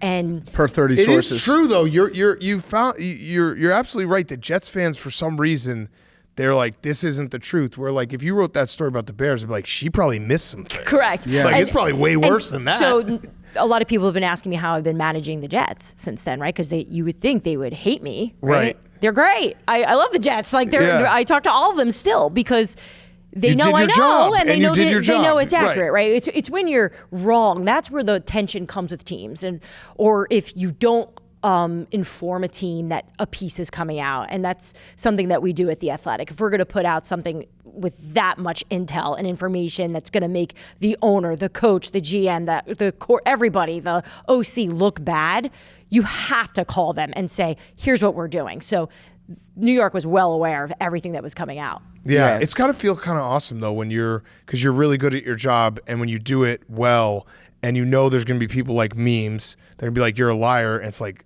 I'm doing my job, and I crushed it. Like, I know the truth. I found the truth. Yes, but I would prefer to tell memes that things are so good. Yeah, You know? but no one wants to read that.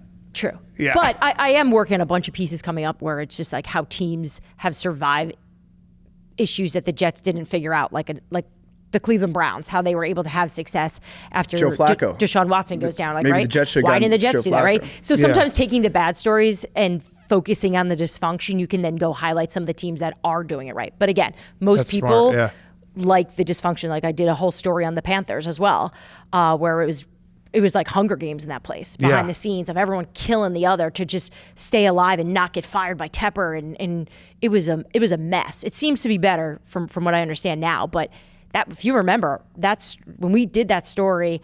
It was like early November. Yeah. Like there was still so much season left. You need to forward that story to Peter Schrager. I think he missed it because he tried to tell us that David Tepper is Good guy. not crazy. Yeah, good guy. Yeah. Did you know that he bought his old boss's house and then bulldozed it to the ground? Just Good normal guy. stuff. Normal stuff. It's a great move. I actually like. Yeah, no, I it's a like great it in the grudge move. evil cartoon billionaire mindset. Like he is actually what I think about when I think of the like power hungry owner that doesn't know how to work with people. Also, if you're that rich, like I would never live in another man's house. Owners in general are very they are unique. I try not to think about how much money they have when I'm talking to them because I probably would run away like a little girl because they could destroy my life. They could just buy my family, right? Yeah. Or just tell someone to kill us. Not your dad though. Your dad could beat up anybody. Yeah, it's Because from the he went to Bronx. high school with Doug Yeah. Marrone. It's from the Bronx. Don't mess with them. You remember that? That was a regret. might have You been my guys- favorite. regretful. you guys That might have been my favorite crushed me Dianna on Russini that. tweet of all time. And by the way- wait. Let's set the table because maybe not everybody is aware of it. When Jalen Ramsey almost got into a fight with Doug Marrone, and you said, I think Doug Marrone would beat him up because he went to high school where my dad went to high school. My I said dad's he's strong. from the Bronx. Yeah. And I said something like, Doug Marone's from the Bronx, and you don't mess with people like that. And then, of course, all the award-winning listeners flood my Twitter for years, by the way. And it'll just be like every time the Bronx is mentioned, be like, oh, can you beat him up? Like just whatever it is. It's so annoying. It's this like mob mentality. You cannot, and they don't forget. like your guys don't forget. They don't Good forget. thing we're not reminding them Please right forget now. something. No. Let me go. Yeah. My second favorite Dianna Russini moment of all time was I think it was at Foxborough. I think it was 2017. You were working for ESPN. You're doing the pregame report there on the sidelines. It was cold.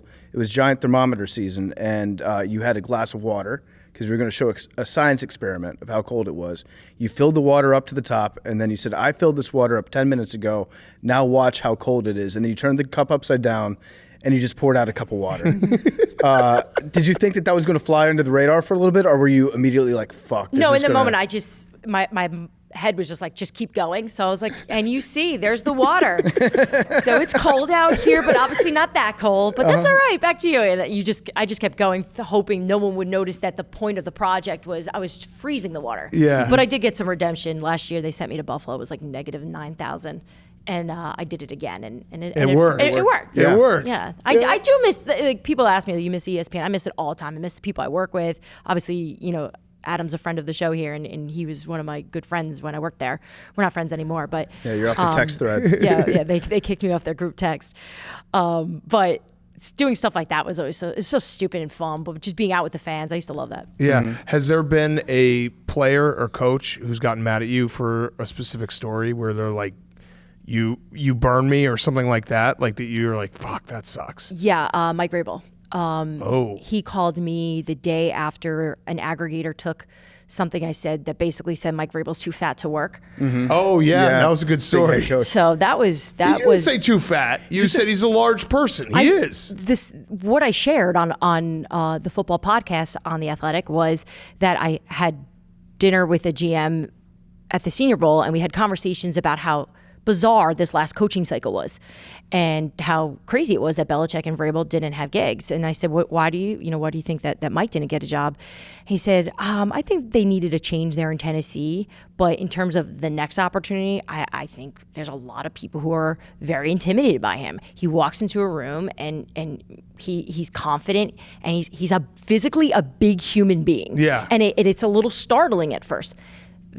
Very normal, right? When I say this to you, right? These It's are like, all facts, by the way, and we love Coach Vrabel, and he is, that's what I'd want out of my football coach. correct. His hands are the size of your head, right? He hit me on the back at the combine a few years ago, and I almost coughed up a lung. So when the aggregators took that and changed all of this, the way I said it, so that wasn't great to hear from a not too happy head coach to begin, well, former head coach now. He didn't call me after the piece we did on why he got fired, but the piece on him calling him a little fat, he wasn't too happy. But Yeah, I think it was the body shaming. Yeah. Because he only saw the aggregator. Yeah, he didn't yeah. see my The actual. way, the way it was framed was like Mike Vrabel's fat, and GMs don't want a fat guy. Yeah. Too fat to coach. Too fat to coach. And I was like, wait, I like fat coaches. That's messed up. But you guys know his personality. Yeah. He's not very flowery, right? So I'm like, I see him call. I'm like, gosh. I'm like, hey, coach, what's going on? And he's like, what are you doing? I'm like, what are you talking about? He's like, why are you talking about my body? The aggregators really do that sometimes, though. They're the ones that fans should get mad at. is Yeah. the aggregators. Yeah. Not the reporters. Believe me, they're good in some spaces, especially someone like me who's at a place not as big as ESPN, whereas I used to go on ESPN. If you say it, it goes everywhere. So sometimes it's great to have it aggregated and then it's pushed out, and then it probably catches your attention if you don't go to The Athletic that day. But most of the time, it's completely misrepresented. Yeah. And then all these storylines are floating around the NFL. It's like, what? Yeah. I have a really hard time right now deciphering, is this a real report? Yeah, no, there's a lot of clickbait. There's a lot of people reporting stuff, and it's just like, where did this come from? Like deleted tweets. It's just weird. Yeah, and then people just grabbing like Justin Fields celebrating in his kitchen. I saw there was all over my timeline today, and someone was like, that was from 6 years ago. Yeah, it wasn't someone even, said Falcons in the background. They're like, oh, he's going. yeah. It's like, but okay. Don't get me wrong. I saw it right away, and I was like, oh, I got to make calls. I did too. I was calls. like, oh shit, he's traded. Yeah, that's crazy. So what's going to happen this week? Are there going to be any trades made? Anything big? Yeah, I think Chicago's going to get moving on this for sure. With Fields. Yeah, I've been stalking their people all week. You asked me what I've been doing.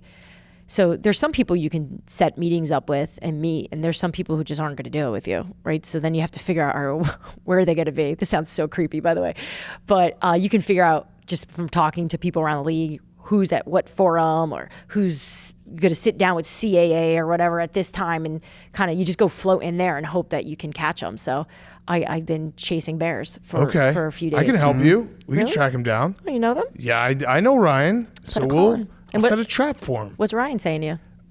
He told me that I'm actually not allowed to say. Oh, wow. It's hard to be a reporter, right? I think I told you. Wait, tell me. Exploring all options? Yeah, there was another part of it I'm not allowed to say. Also, I sent him my tape from the combine, and he said, we'll take a look at it. I don't think he took a look at it. We did a combine last week. Yeah, I did. I sent him my check those 40-yard videos dash. out. Yeah. I got to see how that is. But Yeah. yeah, Explosive. I'm expecting definitely some action there. I just hope the next few days are actually a little quiet because it's just been crazy. And I mean, you guys are on your phones all the time. You know, you just if it's your job to be on your phone, it completely messes up your life. Yeah, I mean, we should just clarify, like, you're on your phone, like, working on stories. We're, like, scrolling Instagram and being fucking idiots. True, but you know, Looking I at my get just college basketball bets. I'm a little different. I'm playing a Yeah. flight simulator.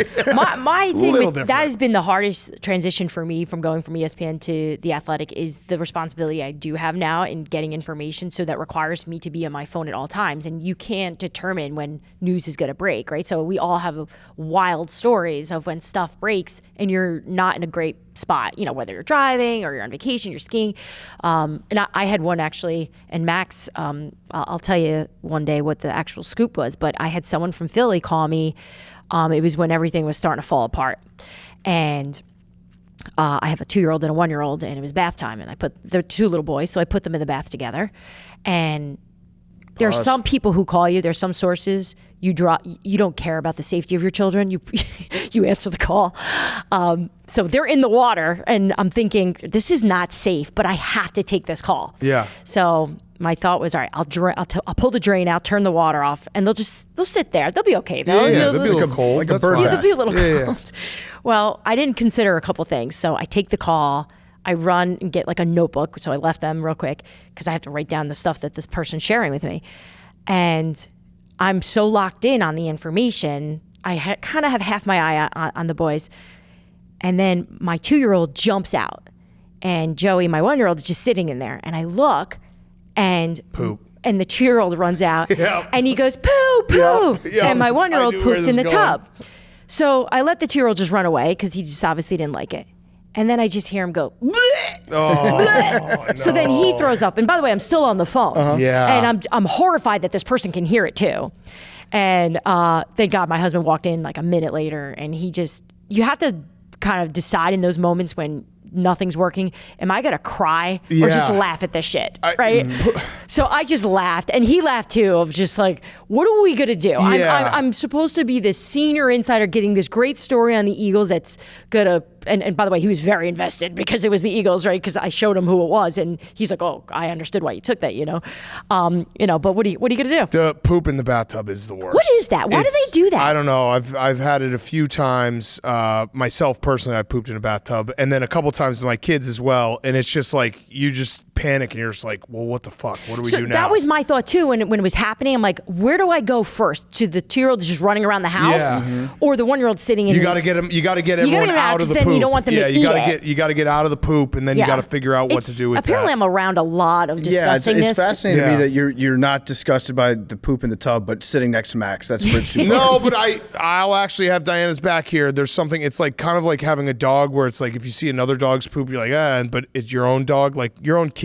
I am so desensitized to everything that it's just like whatever. I've actually gotten really good at timing my son's puke, and I'm like 3 for 3 on the last 3, getting him like to the sink or the toilet. I'm pretty proud of myself. Watching toddlers puke is Well, they don't know bend to- over. they don't bend over, anything. they just go, stand there. "Bah!" Yeah, exactly. Just like in the middle of the It's like fucking exorcism. floor. It's like an exorcism. They They don't just- say anything. They just start puking wherever they are at that moment. Yeah. So I actually had a question about this, like, because you're a mom of 2, you work all the time, you're incredible at your job. Like, how do you do it? Like, I don't know how you do it. Like, I guess it may be a compliment, but like, it is insanely impressive. Yeah, I lose my mind a lot. You know, Yeah. you have to obviously have like a good partnership and somebody that gets it. And I married the biggest football head in America who's never played football in his life, but he's just a big nerd. So it helps because I married someone that understood it. Right. I wasn't looking for that when I met him, but it just worked out that he happens to be oddly obsessed with the NFL. So I don't ever have to explain why I had to take calls, why I have to do certain things. In fact, 90% of the time, he's the one getting on me to be like, you should get ahead on that, or you should be calling right now, which is also very annoying. But it's helpful in trying to balance it all. Yeah. But I like that he understands the importance and the significance of the work that you're doing. It's like some people marry like somebody that's creating a vaccine for like smallpox or something. Like,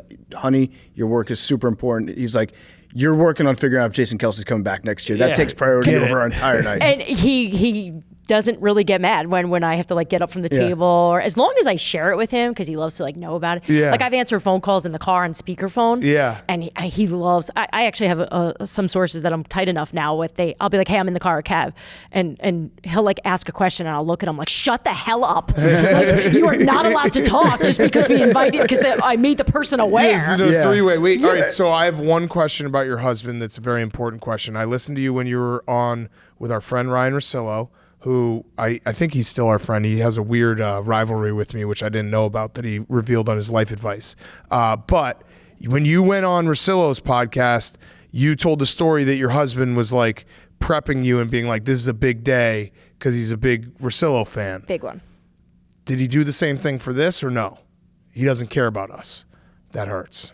Damn That's it. tough. Well, can I tell? Damn it. I have He an messaged me right before I got in. Okay. And all he said was, be nice to Max. Okay. That's all he said. Sorry. Because that's Good Philly guy. people Good guy. sticking Hell together. yes. Good guy. What else is All right, new? all right, Can I- all right. can I I was tell- nervous that you were going to be like, no, he doesn't listen to this stupid show. No, he still listens to you Okay, guys all all the right, time. all right, In fact, good. you know what he does do sometimes, because I don't have the time to always listen. I love you guys, but he commutes a lot, which that's a whole nother, man, God bless people who have to commute, especially an hour like he does. So he'll listen to you guys, and he'll just like shoot me a text if you guys had something good just to let me know. So that's All right, cool. good. That's cool. I have an embarrassing story about him. It's also tied into Russillo.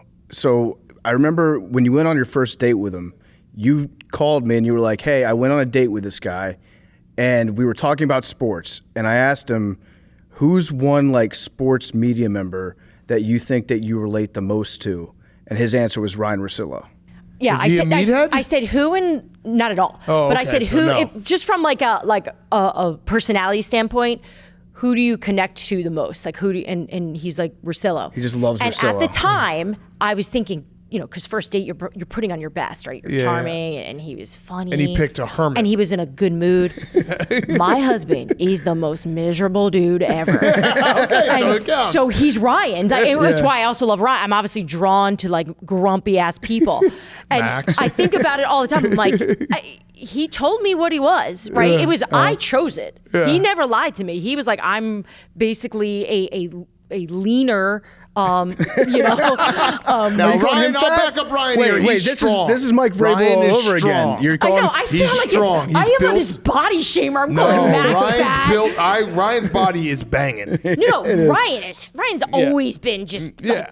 great looking in terms of his physique and all that. And so my husband is as well. Just he's not as yoked. Okay. He doesn't have time, right? We Yeah. got kids and jobs and a house Yeah. and all that stuff. So, but yeah, he's a very grumpy human being, and I like to try to be the joy in his life. That's great. That's very Philly of him. You've been around him. You know I what know. he's like. I know. He's a good not- dude. He's okay, but He's a guy's guy. Yeah, he's okay. Sure. But you've been around my family, right? Yes. My family is psychotic. They They're are high crazy. energy. They want to have a good time, and Kev does too. But Kev rather be alone and just watch a game. Like he just wants to watch the Phillies. Do you know that you're Yeah. do you know though that you're the craziest one in your family? Like you think that your family's crazy, but I don't think you're aware That's of the usually fact how it works, that yeah. you're the I don't most really insane think person in your family. Your sister is the most normal person in the world. Your parents are lovely. They're a little bit crazy. You are the crazy one in your family. So I remember PFT was going to come down to my beach house, and I felt like I had to warn my parents of like what was coming to the house because That's nice. he's a little unique. Yeah. So I said, hey, I just want to give you guys a heads up. My friend's going to come down and hang out with us for the weekend. He's got a lot of hair. He wears sunglasses all the time. Yeah. And they just weren't really listening. And when he walked in, they were like, what the fuck? Like, who is this?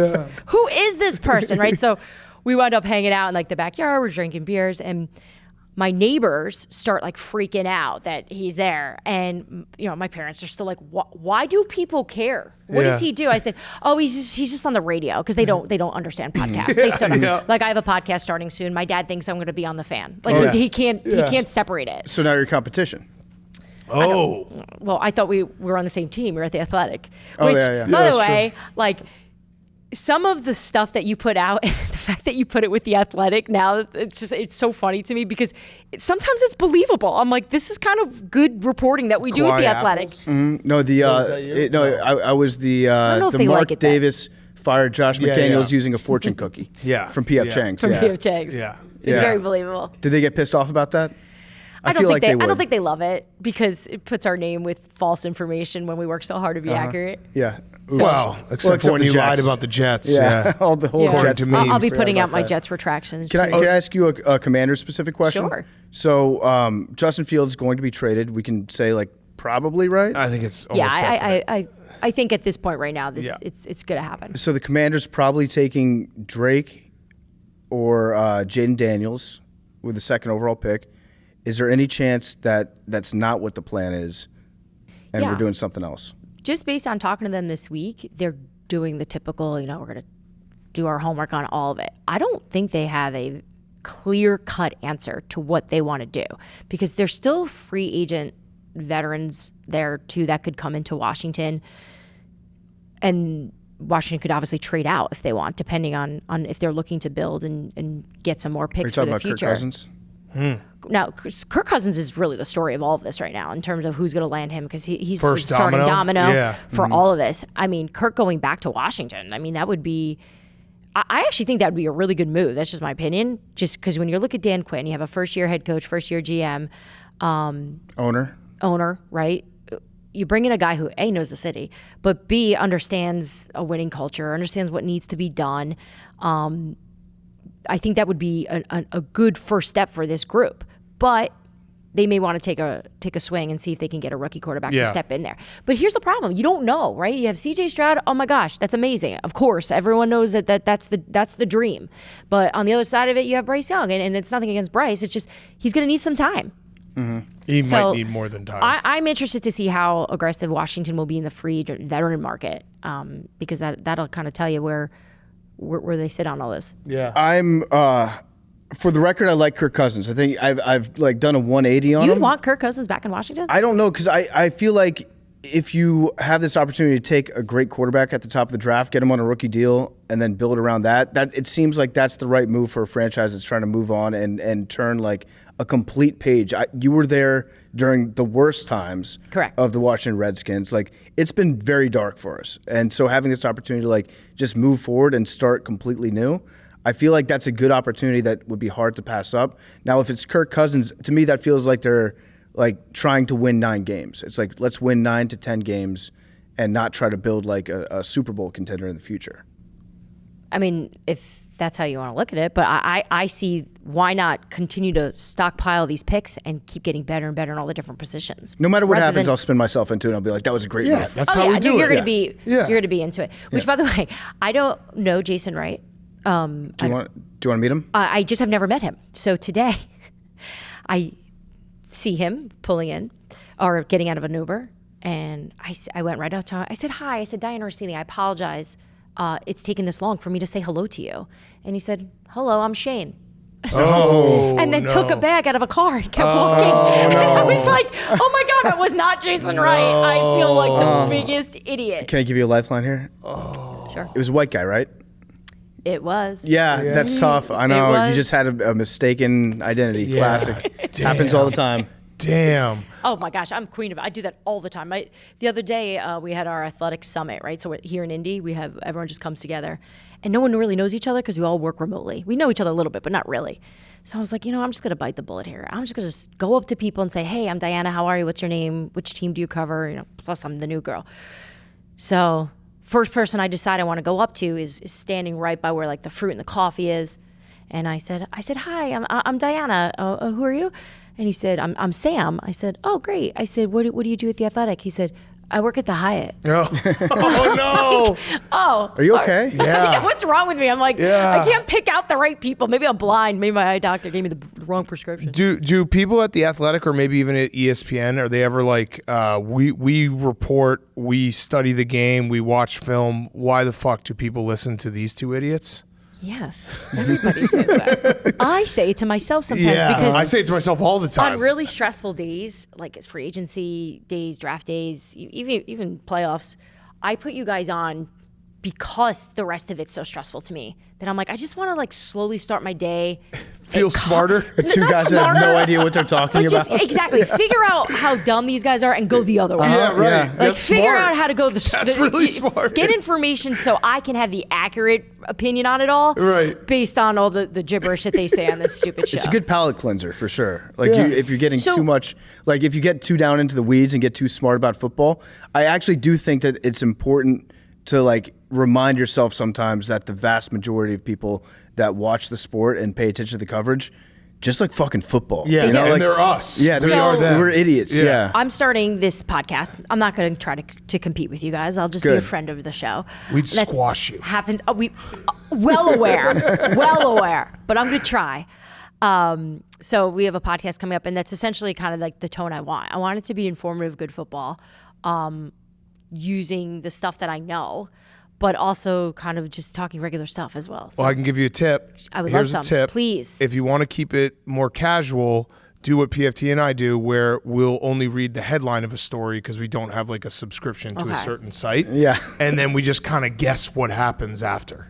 Are you subscribers to The Athletic? I am. I am a subscriber, Okay. yes. I am. But But there's some it- times there's- where there'll be like a story and it's just like, well, I'll just read the first 2 sentences and then we'll just go from there. It's a good topic. Yeah. It's actually not a bad idea because you see what the story's about and then you kind of choose your own adventure as what you think it was written, and then you react to what you think was written, and you create a much more entertaining show that way out of pure fiction. Yeah. No, there's a thing that has really helped me over the last few years. It's credibility. So I think that's probably some of the Not in thing- Memes' eyes. That- Not in Doug Marone's eyes. Yeah. Why didn't Bill Belichick get a job? Why didn't he? Yeah. Was it too big? I don't think Bill's that big. Okay. I think it was just his big attitude, you know, Oh. of just wanting things to be his way. I also think in Atlanta, that situation, ownership wanted him there, and the other people on the other side of the football operation did not. Which is weird. Why Yeah. wouldn't? That's kind of what Because then they- Schefter would. because then they he lose their alluded job. to. Yeah, but I get they lose their job, but I don't know.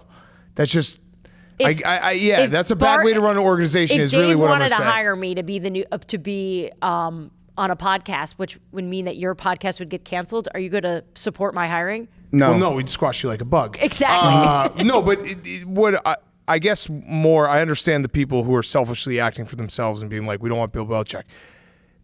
As someone who roots for a dysfunctional organization, and hopefully it's going in the right direction, it always feels like a common trend when it comes to bad organizations. It's a bunch of people trying to save their own job Yeah, instead of self-serving. thinking about the future of the team and how can we get better, and like playing the blame game and being like, well, I didn't draft that guy, you drafted that guy, and this, Yeah. that, and the other. That's just a bad way to run an organization. It is, but it is so hard to get one of these jobs. Right. You know, you look at the guys that don't have them now, and there's a lot of guys on the street outside Belichick and Vrabel who are really smart and should be back in football, but can't get back in. Yeah. So when you're in the spot, you're doing everything to take care of that so you last. But Right. does that make sense for an entire No. organization? No, it's dumb. Every owner should hate that. Right. They should hate hearing that anyone would be in self-preservation mode. But unfortunately, a lot of these guys have incredible salesmanship to them, and they can get an owner to believe in them when that person's really just believing in what they want to do and Yeah. what's good for them. It's very ironic because the reason why part of the reason why Belichick had so much success is that he was never thinking about keeping his job. He was thinking about what's good for his football team. Mm-hmm. And it's like, if you see that, why wouldn't you want that? Yeah, and New England's so interesting now too because it seems that they are really pumping up this new way, this new post-Bill Yeah, like Belichick kinder, style. gentler. Well, I think they finally realized that the Patriot way is just having Tom Brady on your team. That's a big part of the Patriot way. I don't necessarily agree with all of that. Really? I think Bill Belichick had a gigantic part in all Of course he did. this. No, I'm not saying Belichick didn't have a big part in it. I'm just saying the Patriot way, when you're like, well, this is the way they do it, they're kind of minimizing the fact that Tom Brady's the best quarterback of all time, and that's a lot of the you could do anyway.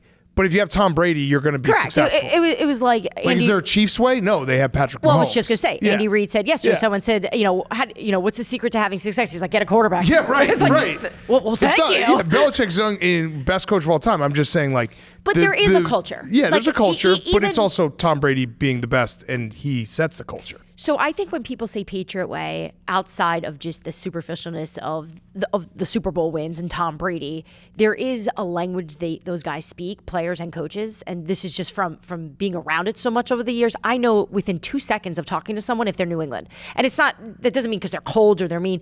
They're just a little bit more suspect at first. They don't overshare. They're very detail oriented. They're usually really smart. Actually, I really like the New England way. I prefer it actually because I see so many other sides and other guys trying to do it a different way. And outside of the Chiefs, I haven't really, and even maybe like the McVay tree, we'll call it, who does it a little different, but almost similarly. It works. Yeah, but my counterpoint to that would be if the Patriots decided to answer all the questions and be gregarious with the media, it wouldn't matter because they still have Tom Brady.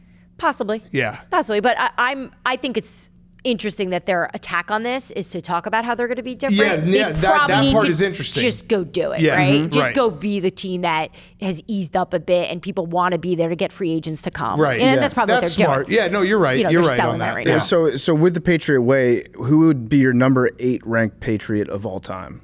The show's coming out Wednesday, right? Wednesday. Would that be the so 8th that's- ranked Patriot? So 2 We is got Friday. 1 is 10. 10. Who's your 10th Wait, you ranked guys are Patriot? ranking Patriots? Well, Hank is. Hank Hank's is. got a list We going. so released one an episode. he's doing number 10 when the show comes out. So who is Okay, your my number 10? E, I'd say Teddy Bruschi. Oh, interesting. Interesting. He He was had actually Hank's third. Number 3. Oh, he's higher. Teddy would be mad that I put him so low as well. Yeah. Yeah. But throw Hank a little bit red meat here. What are the Patriots going to do? I think the Patriots are obviously exploring the quarterback market, both free agents and draft. I know that there's some free agents that they're interested in right now, that they're having some conversations with their agents. So I still think they're doing the same thing that the Washington's doing, kind of looking at the whole landscape to figure it out. But quarterback is very much what they're homed in on. And they're also in for a stud receiver. I can tell you that. Stud receiver. Stud Hank, receiver. So that could mean through the draft and bring on a veteran. That could mean 2 free agents. I feel like you're so happy with this news. do you have any questions, He just Hank, needs good about the news. Patriots? Yeah, Because He's had a rough. We feel so bad for Hank. He Yeah. hasn't won a Super Bowl in 4 years, 3 years. Hank literally, Diana, he's had it so great. He didn't know how the draft worked. He thought that if he traded the 3rd pick for the 1st pick, the Patriots would keep the 3rd pick.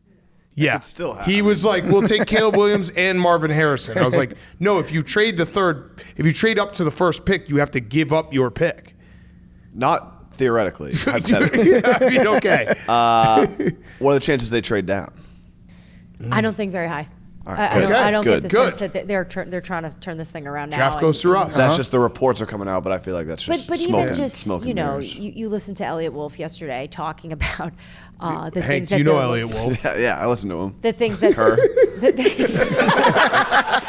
So yesterday he was talking about the type of quarterback he's looking for, and I actually happened to. I didn't see it live. I was sitting at a restaurant looking up, and I was reading the captions on SportsCenter, and so I see what he's saying. He's like, "We don't want a type of we're going to look at a quarterback's body language."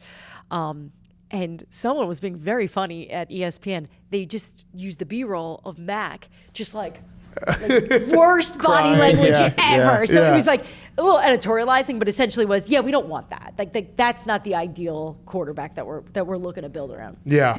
Okay. Well, Good Hank, answer. good news for you. Good news for you.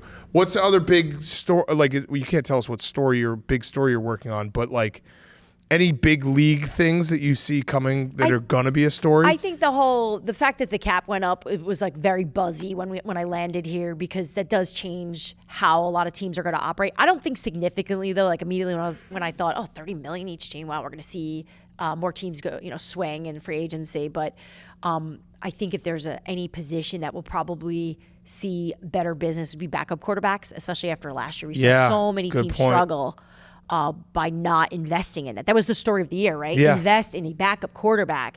Sorry, that was to memes. Make that effort, and memes is well aware that they're telling Zach Wilson that he can go seek a trade, so that the time is over there, which we knew. So with the backup quarterbacks, the Cleveland Browns, what are they going to do? Because I think right now we can say, unless something crazy happens and Deshaun goes off for the next couple seasons, maybe the worst contract in the history of professional sports, maybe up there for one of them. Do they have any options? Or are they just going to have to roll with Deshaun? They still believe in Deshaun. They're in on that. That's ownership. They're not going to, even if Stefanski didn't want anything to do with it anymore, which is not true. He wants to work with him. They're tied to this, and they're going to try to make this work. So, I think there was moments last year where you're like, wait, should the Browns sign Joe Flacco on a long-term deal? Like, should he be the guy? But I don't see that happening. Although I will say, I talked to people close to Flacco, and apparently he just loved his time there. Was blown away by Cleveland, wants to stay there. So I don't see a world where he winds up there again. But is he going to look for starting jobs? Is Flacco now I want to be the guy?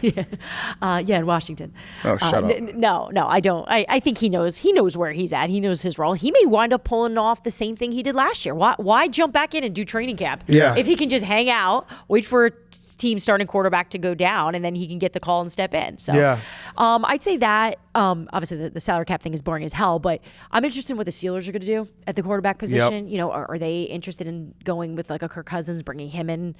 Justin Fields, there's a lot of chatter about that. I don't see that happening. I'm not saying it won't. I don't see it. It doesn't feel Steelers, right? Does that feel? Yeah, he did say something like Heinz Field was his favorite place to play, which is weird.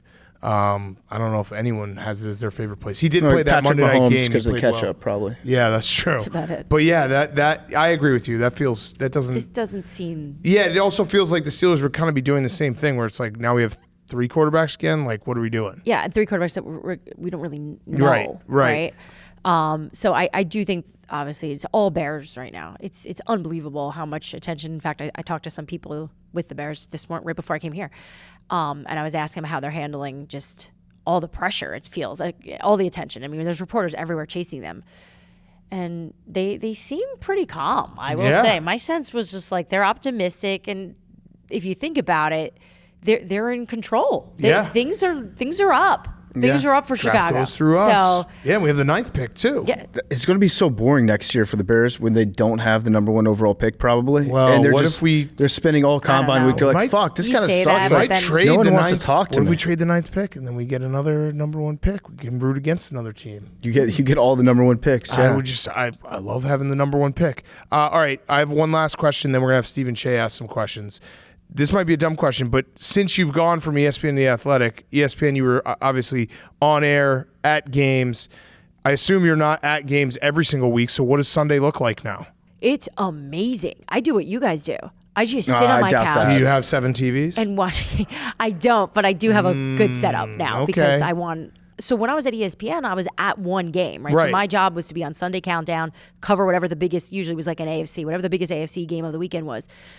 But now I get to watch everything. It's unbelievable. It's so fun. It rocks. I feel like you guys now. Yeah. I can hear myself. This is amazing. This is what people are talking about. Yeah, because it's been almost 10 years since I was not doing football.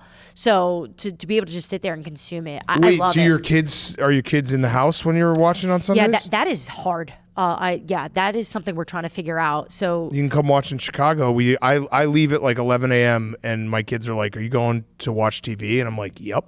That's amazing that you've been able to work that out. Yeah, so we have a little bit of a deal in our house where Kev will watch the boys for all the games where the Eagles aren't playing that time slot. So I love when the Eagles have a night game because then I get the day. Yeah. And then Philly can do their thing. Okay. That's a good deal. So it's worked out. And the boys wear their little jersey and they think every football item is Eagles. So they'll just, they point to screen, Eagles. It's football is just Eagles. Yeah, I like that. Yeah, football is just Eagles. Kids are dumb like that. My son thinks that every team in Chicago is the Bears. Yeah.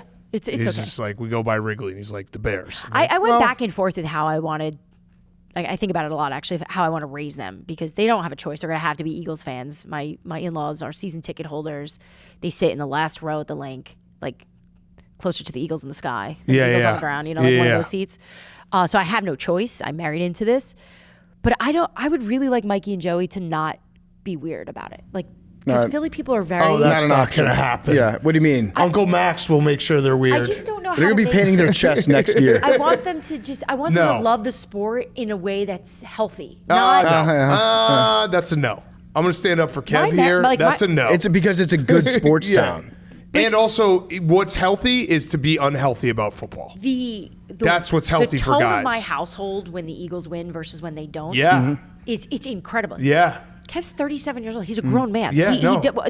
There's no reason you should be giving me attitude on a His- Tuesday listen. because the Eagles lost to Washington on Sunday. He's probably been through It's this all he's thinking a about, by the way. million times. It's with every sport. Like Wisconsin lost last night to Indiana, and it ruined my night. Like it ruined. I was like grumpy, just like frowning, and like why can't I just not? It's just what we are. Well, if you lose, if you're an Eagles fan, you lose on Sunday, then you spend the next like 3 to 4 days dodging articles. Yeah. You just try not to read all the bad shit that's coming out. It's like, oh, here's a new article. You have to pretend like you never saw it. You look away. You're on high alert to like, I don't want to consume any content regarding the game that happened on It's Sunday. exactly what he does. Yeah. He will It- not look at his phone. Yeah, He doesn't want yeah. to.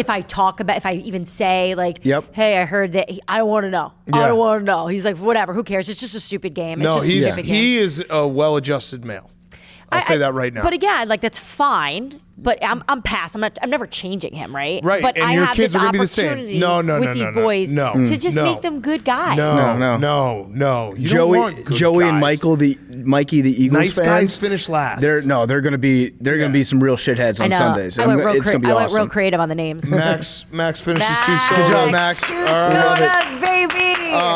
Let's get. You want to get Che up here? Yeah. So before rollback Che, question. Yeah. Okay. Oh, you have the rollback question. You can do the rollback Okay. question. RHOBACK.com.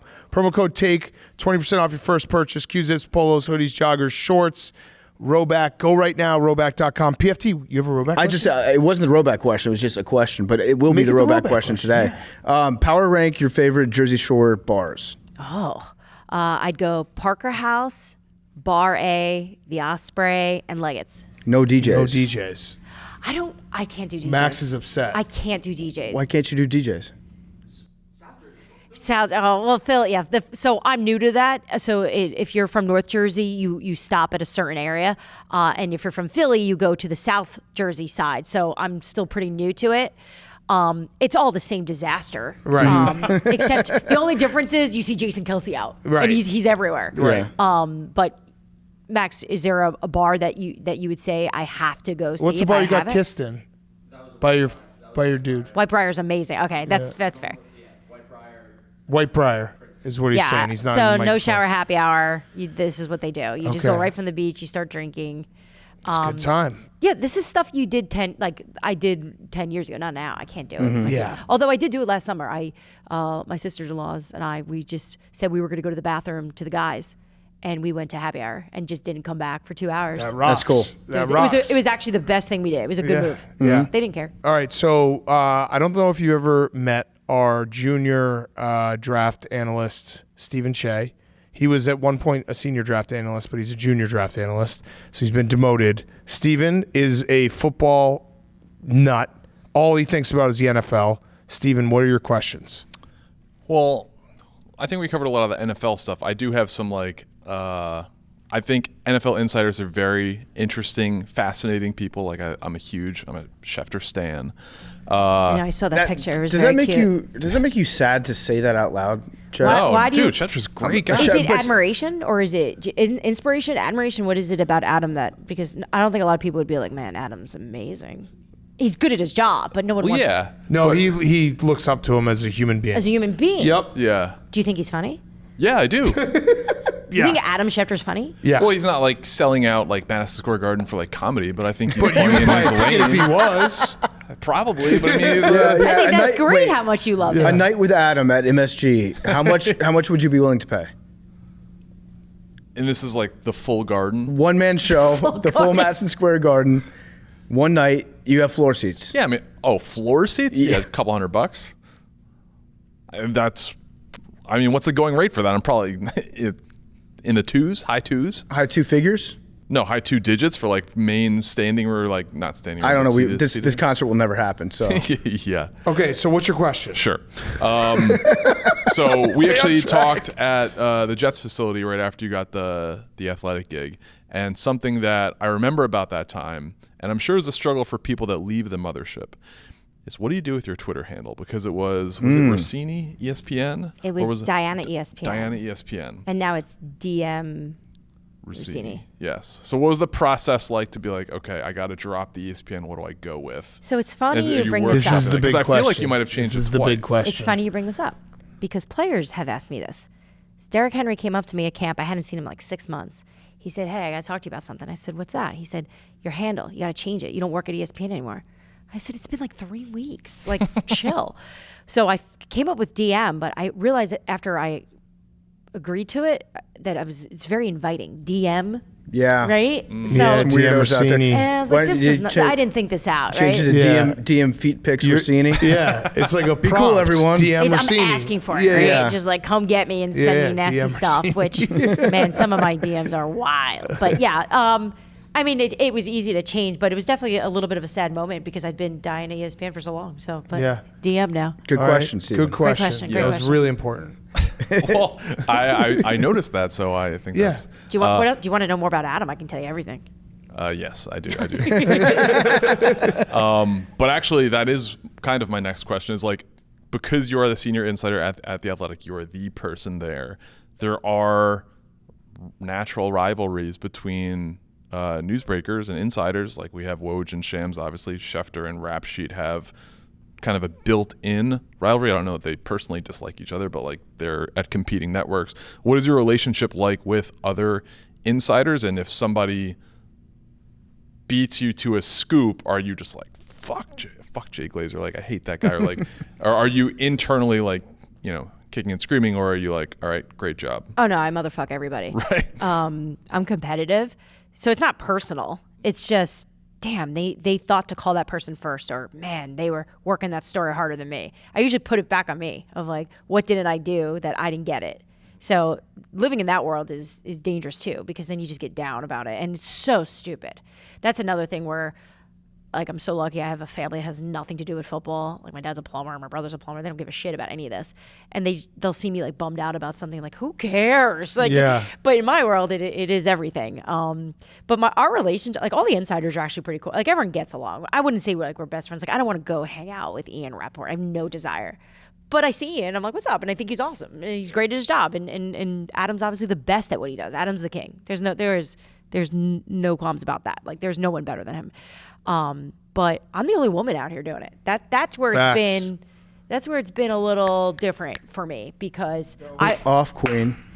No, it's crazy. I give you like the question about like parenting and stuff. Like what you do is it's insane to me. Like you deserve all the credit in the world. I don't. No, I mean it look, sincerely. I'm still trying to get better too at it, right? Because I wasn't doing it a full-time job at ESPN. This is full-time now. So the Athletic's been really good about. They're just so psyched that we're doing these kind of stories now. And I actually had a conversation with an insider recently, and he was like, are you nuts for writing these dysfunction pieces? No one's going to talk to you anymore. And I actually found the opposite. Yeah. I think more people are talking now because there's a little bit of fear in wow, this person is digging and they know, and I don't want to get on their bad side. Right. And I don't want to be that. I don't want to be like a doom and gloom reporter, but I love this new role of being able to just uncover stuff that fans, whether Memes wants to hear it or Max wants to hear about the Eagles and their dysfunction at times, it's there, and it's why they're not winning. Yeah. So Sorry, go ahead. I just want to follow up on that because you were saying that now you're like writing. You were reporting like basically on Twitter, on TV before. Now you're adding in like the writing thing. I think it's a Mitch Hedberg joke. It's like going to a chef and being like, "Oh, you're a great chef. Can you also farm?" Like two things that are tangentially related, but like becoming a writer at this point in your career, that seemed like a big ask. That was the hardest part about it. When they were like, okay, Writing so sucks. they're like, we want you to write. I'm like, what? Yeah. Like, the last time I wrote anything was just like my email password. Yeah. Like I don't want to have to do that. Writing I mean, and reading You gotta go suck. face scan. You should be able to face scan Correct. an essay. Yeah. then, and just like anything else in life, is like the thing that you're most fearful of is always the most rewarding when you're able to accomplish it. So now I'm doing it all the time, and I dread it. It's like a report that we all did in school. It's just like you dread it, but there is nothing better than turning that in, right? Yeah. Like when I press send to my editor, I'm like, peace. Like I love it. And then especially when I see it published in the New York Times or on The Athletic, it's worth it. So it's definitely been hard though. Sorry, All right, last question. You obviously go and visit with a lot of teams and stuff like that. Today, the grades came out from, I think it was the NFLPA, with like grading the different franchises in order of several different factors. I don't want you to bash anyone, but who are your favorite teams to visit and are the most accommodating, have the nicest facilities, etc.? I think asking a media person is difficult because we're going to base it on access. Right, like the PR staffs and not the team, buffet. And Ross well, Tucker. the food, the food thing does annoy me. Like when they're like the Super Bowl's food, terrible. See, that would Terrible. be I'd base it on made me food. so sad. I was like, come on, the Super Bowl in Tampa, the COVID year, amazing. Oh, So good. Steve is a Bucs fan. So I would say the stadium outside of Dallas. So Dallas, Jerry obviously does it top notch. Outside Dallas, the team that does it the best in terms of the kind of food I like is New England, because they do pasta, they do lobster roll. They lean into who they are, right? There's some Italian, some seafood, and they take care of their media because they probably knew that the media was going to have to deal with grumpiness. So they're like, let's feed these. Let's feed these guys. It's smart. But in terms of just dealing with different organizations, it's all over the spectrum. You deal with some teams and they just make your job so hard. And then you deal with people like the Chiefs who have every reason in the world to be arrogant, and they're not. They're great. Like Patrick Mahomes is really open to doing stuff, so that's helpful. But then you'll go to some teams that are not good at all, and it's such a pain to deal with. But in terms of facilities, the Jets actually have a beautiful facility. I like going there, and they feed you. That's another thing too. They feed you at lunch. I think I'm a little bit more like you than I thought. Yeah. If you feed me, I'm happy. If you put out a good spread, like nothing else really matters. Yeah. Yeah. All right. Good question, Steven. Dianna, thank you. Like I said, it was long overdue, and now that you're a recurring guest, we'll definitely have you back on in the football season. Good luck with the podcast. What's the name of it? Scoop City. Scoop City. More like Scoop Shitty. Uh-oh. Is that Are you scared? Scoop No. City? Is that I'm just is trying that to- Jack Mac? I actually was hoping. No. I was. We got a guy who is actually a very good reporter, and he says Scoop City, so. Well, I wanted Careful. to reveal on the show my first guest. I thought it'd be like a really. Big Is it deal. Jack Mac? No, it's Max. Oh. The Max is your first guest? Yeah, Max. That's your first Max guest. is my A first huge guest. booking. All the listeners at the Athletic, like, what? Who is this guy? Yeah, it's just Max. We're just gonna put the microphone next to his butt and just fart the whole time. I'll be number one before you know it. He did finish the 2 sodas. We gave him $600. Proud of you, Good Max. job, Max. Dianna Russini was brought to you by Pardon My Cheesesteak. Big news from Pardon My Cheesesteak.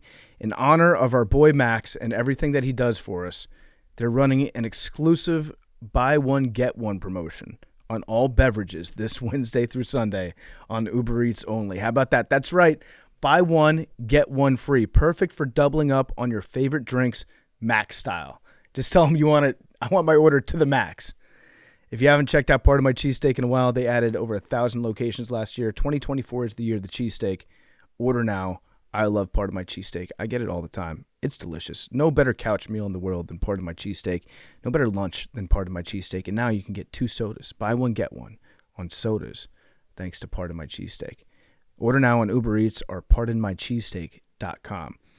Also, I don't know if you guys saw this, FedEx is taking their naming rights away from the Commanders, effective immediately. Ooh. What do you guys think about Part of My Cheesesteak Stadium? I like it a lot. Should we submit a bid? I love that. We're going to submit a bid. Yeah. Let's get that bid submitted, Hank. And then when it doesn't get approved, we'll just be like, we're banned from the NFL. Yeah. The bad boy cheesesteak. Yeah. By the way, speaking of steaks, breaking news. Breaking news. The one baseball player who keeps us all connected. Who is that? Schwarbo. Schwarbo. They the MLB did one of those TikTok videos, and they asked every single player, or on the video, obviously it was like probably 35 players, how they like their steak cooked.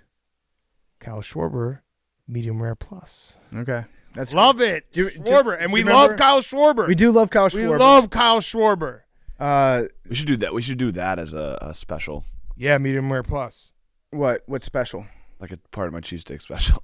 So cheesesteak will be medium rare plus. we did order steaks in Indianapolis. The medium rare was the exact same as medium rare. No, it plus. wasn't. Yes, No, it it was. wasn't. Yes, it was. No, it wasn't. That's not true. Hank, pardon your take? These are long. Uh-oh. A lot of reading. I think Boston is going to become the new tortured city. Oh. The Pats are going to be weighed down by their terrible owner. The Celtics have had recent success in the regular season, but always will get face-fucked by the Heat. The Bruins are aging fast and don't really have a strong chance of winning the Cup. What are your thoughts on that one? That one's valid. Although they're really good this season, so maybe not. Yeah. The Bruins that I know aren't on the team anymore. Yeah. I got to get familiar with Aging fast. pasta. Julia. The Red Sox ownership hate their fans and are much more interested in selling the Fenway Park experience than playing good baseball. That's a fact. Red Sox owners suck. This totally could come back to bite me in the ass, but I think the whole city is about to become the new Dallas Cowboys. Wow. Ooh. The whole city will Thoughts, Hank? become the Cowboys. I don't think you can't torture a city. Like I've won, I think, 10+ championships since I was 9 years old. Like you can't torture. That's not torture if we don't win a championship for a few years. The Celtics are the favorites to win the championship this year. The Bruins are in the top 5, I believe, in the standings in their division. Patriots new coach, they're going to be really good. Top 3 draft pick. Really good. That doesn't sound torture to me. You think But the it Patriots are going to be really good? It will happen at some point Yeah, in your championship life the next 4 years. where everything goes Lock. down. Is there a chance that it's going down right now? No. Okay. The Celtics are like the most Yeah, the fun Celtics team part doesn't that fall I've into watched since the big 3. Like, Yeah. I love watching the Celtics. They're fun to watch. It's going to be an exciting postseason. Bruins, I hop on once we get into the playoffs. Max he's got a crinkle in his face. Hank, do you ever feel like the best years of your sports life are behind you, though? I think that is a fact. There's no way that That's a it's fact. not. That I'm okay with that. Like the best Yeah. sports years of my life were when I was like 16 to 25, and they were the most fun years of my life. I can't replicate that. Even I would rather have had the best years of my life be at the age that they were, than when I'm 30 in Chicago.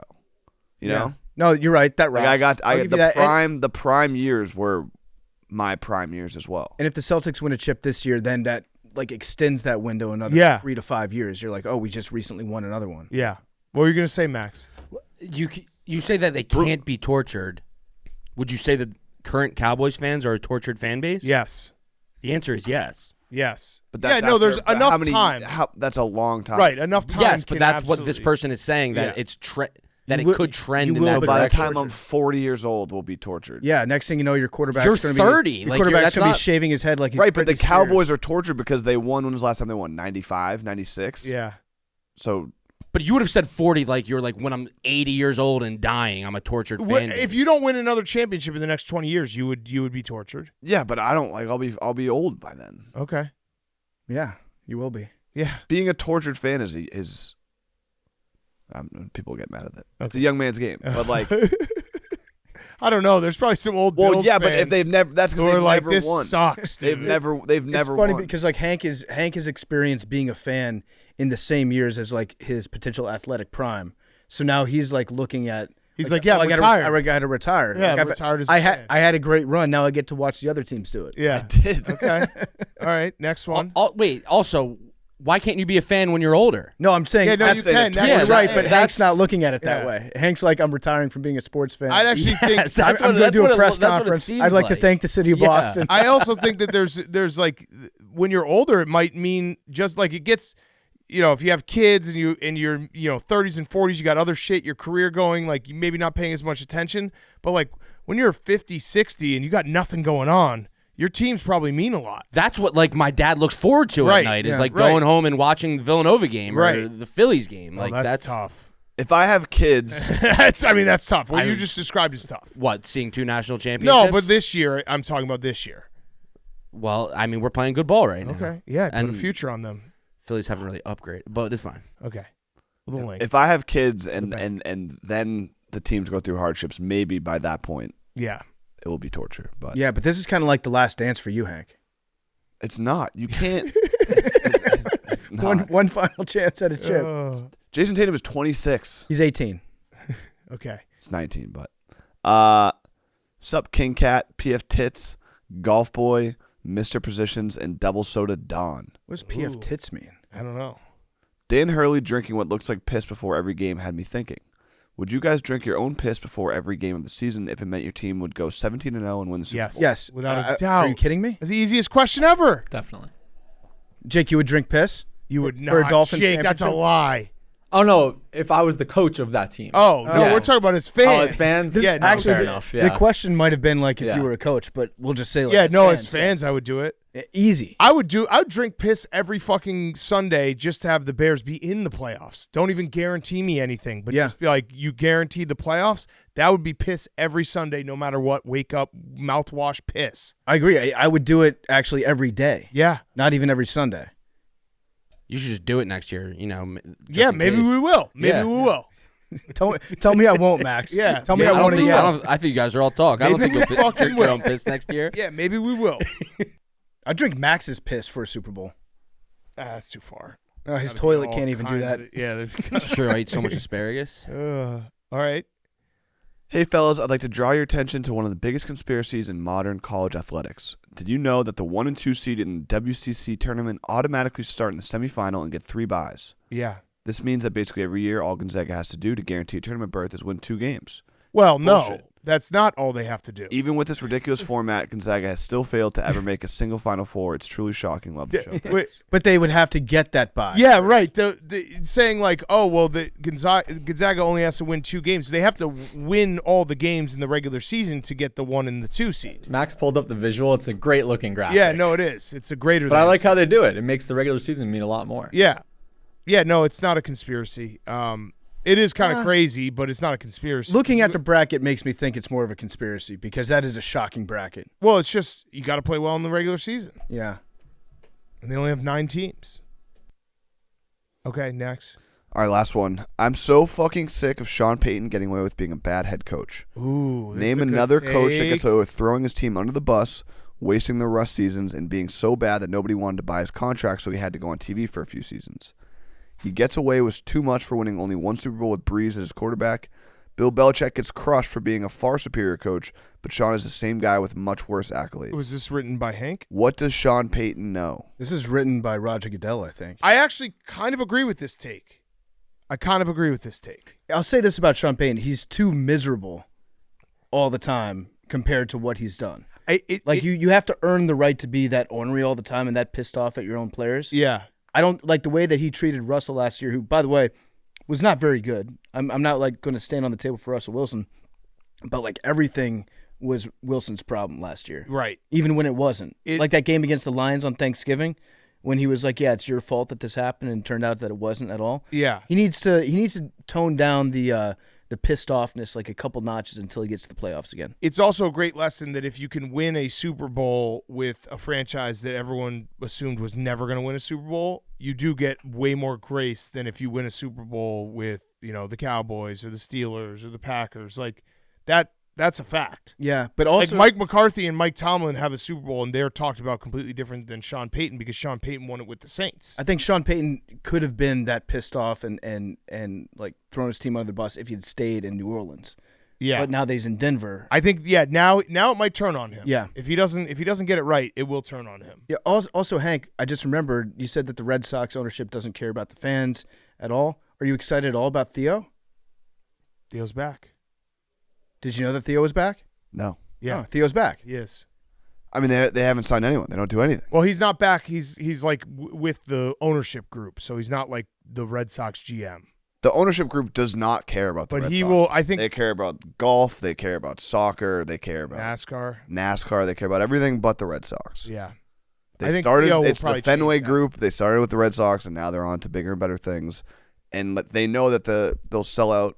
They'll still get a lot of money, from people coming to games, even though they suck. So why bother? Yeah. It's a shame. It's tough. Okay. Good show, boys. Great interview coming on Friday with Pat Bev. Yeah. Awesome interview. In person. Numbers. 40. 20. 18. Oh, shit. Did I beat you to that? 77. 3. Wait. What? Are you looking up Jason Kelce's number? No. No, you already said your number. I know. Pug 99. 99 Pug. Okay, there we go. and Shane's got 21. He's at a doctor's appointment, but he sent me that. Beautiful. What is it? Does he? I wouldn't be shocked if Pug actually goes to a vet. Just sitting next to like a doodle in the waiting room. Panting. 11. 11. I thought that was 77. Oh, it's 11. Love you guys.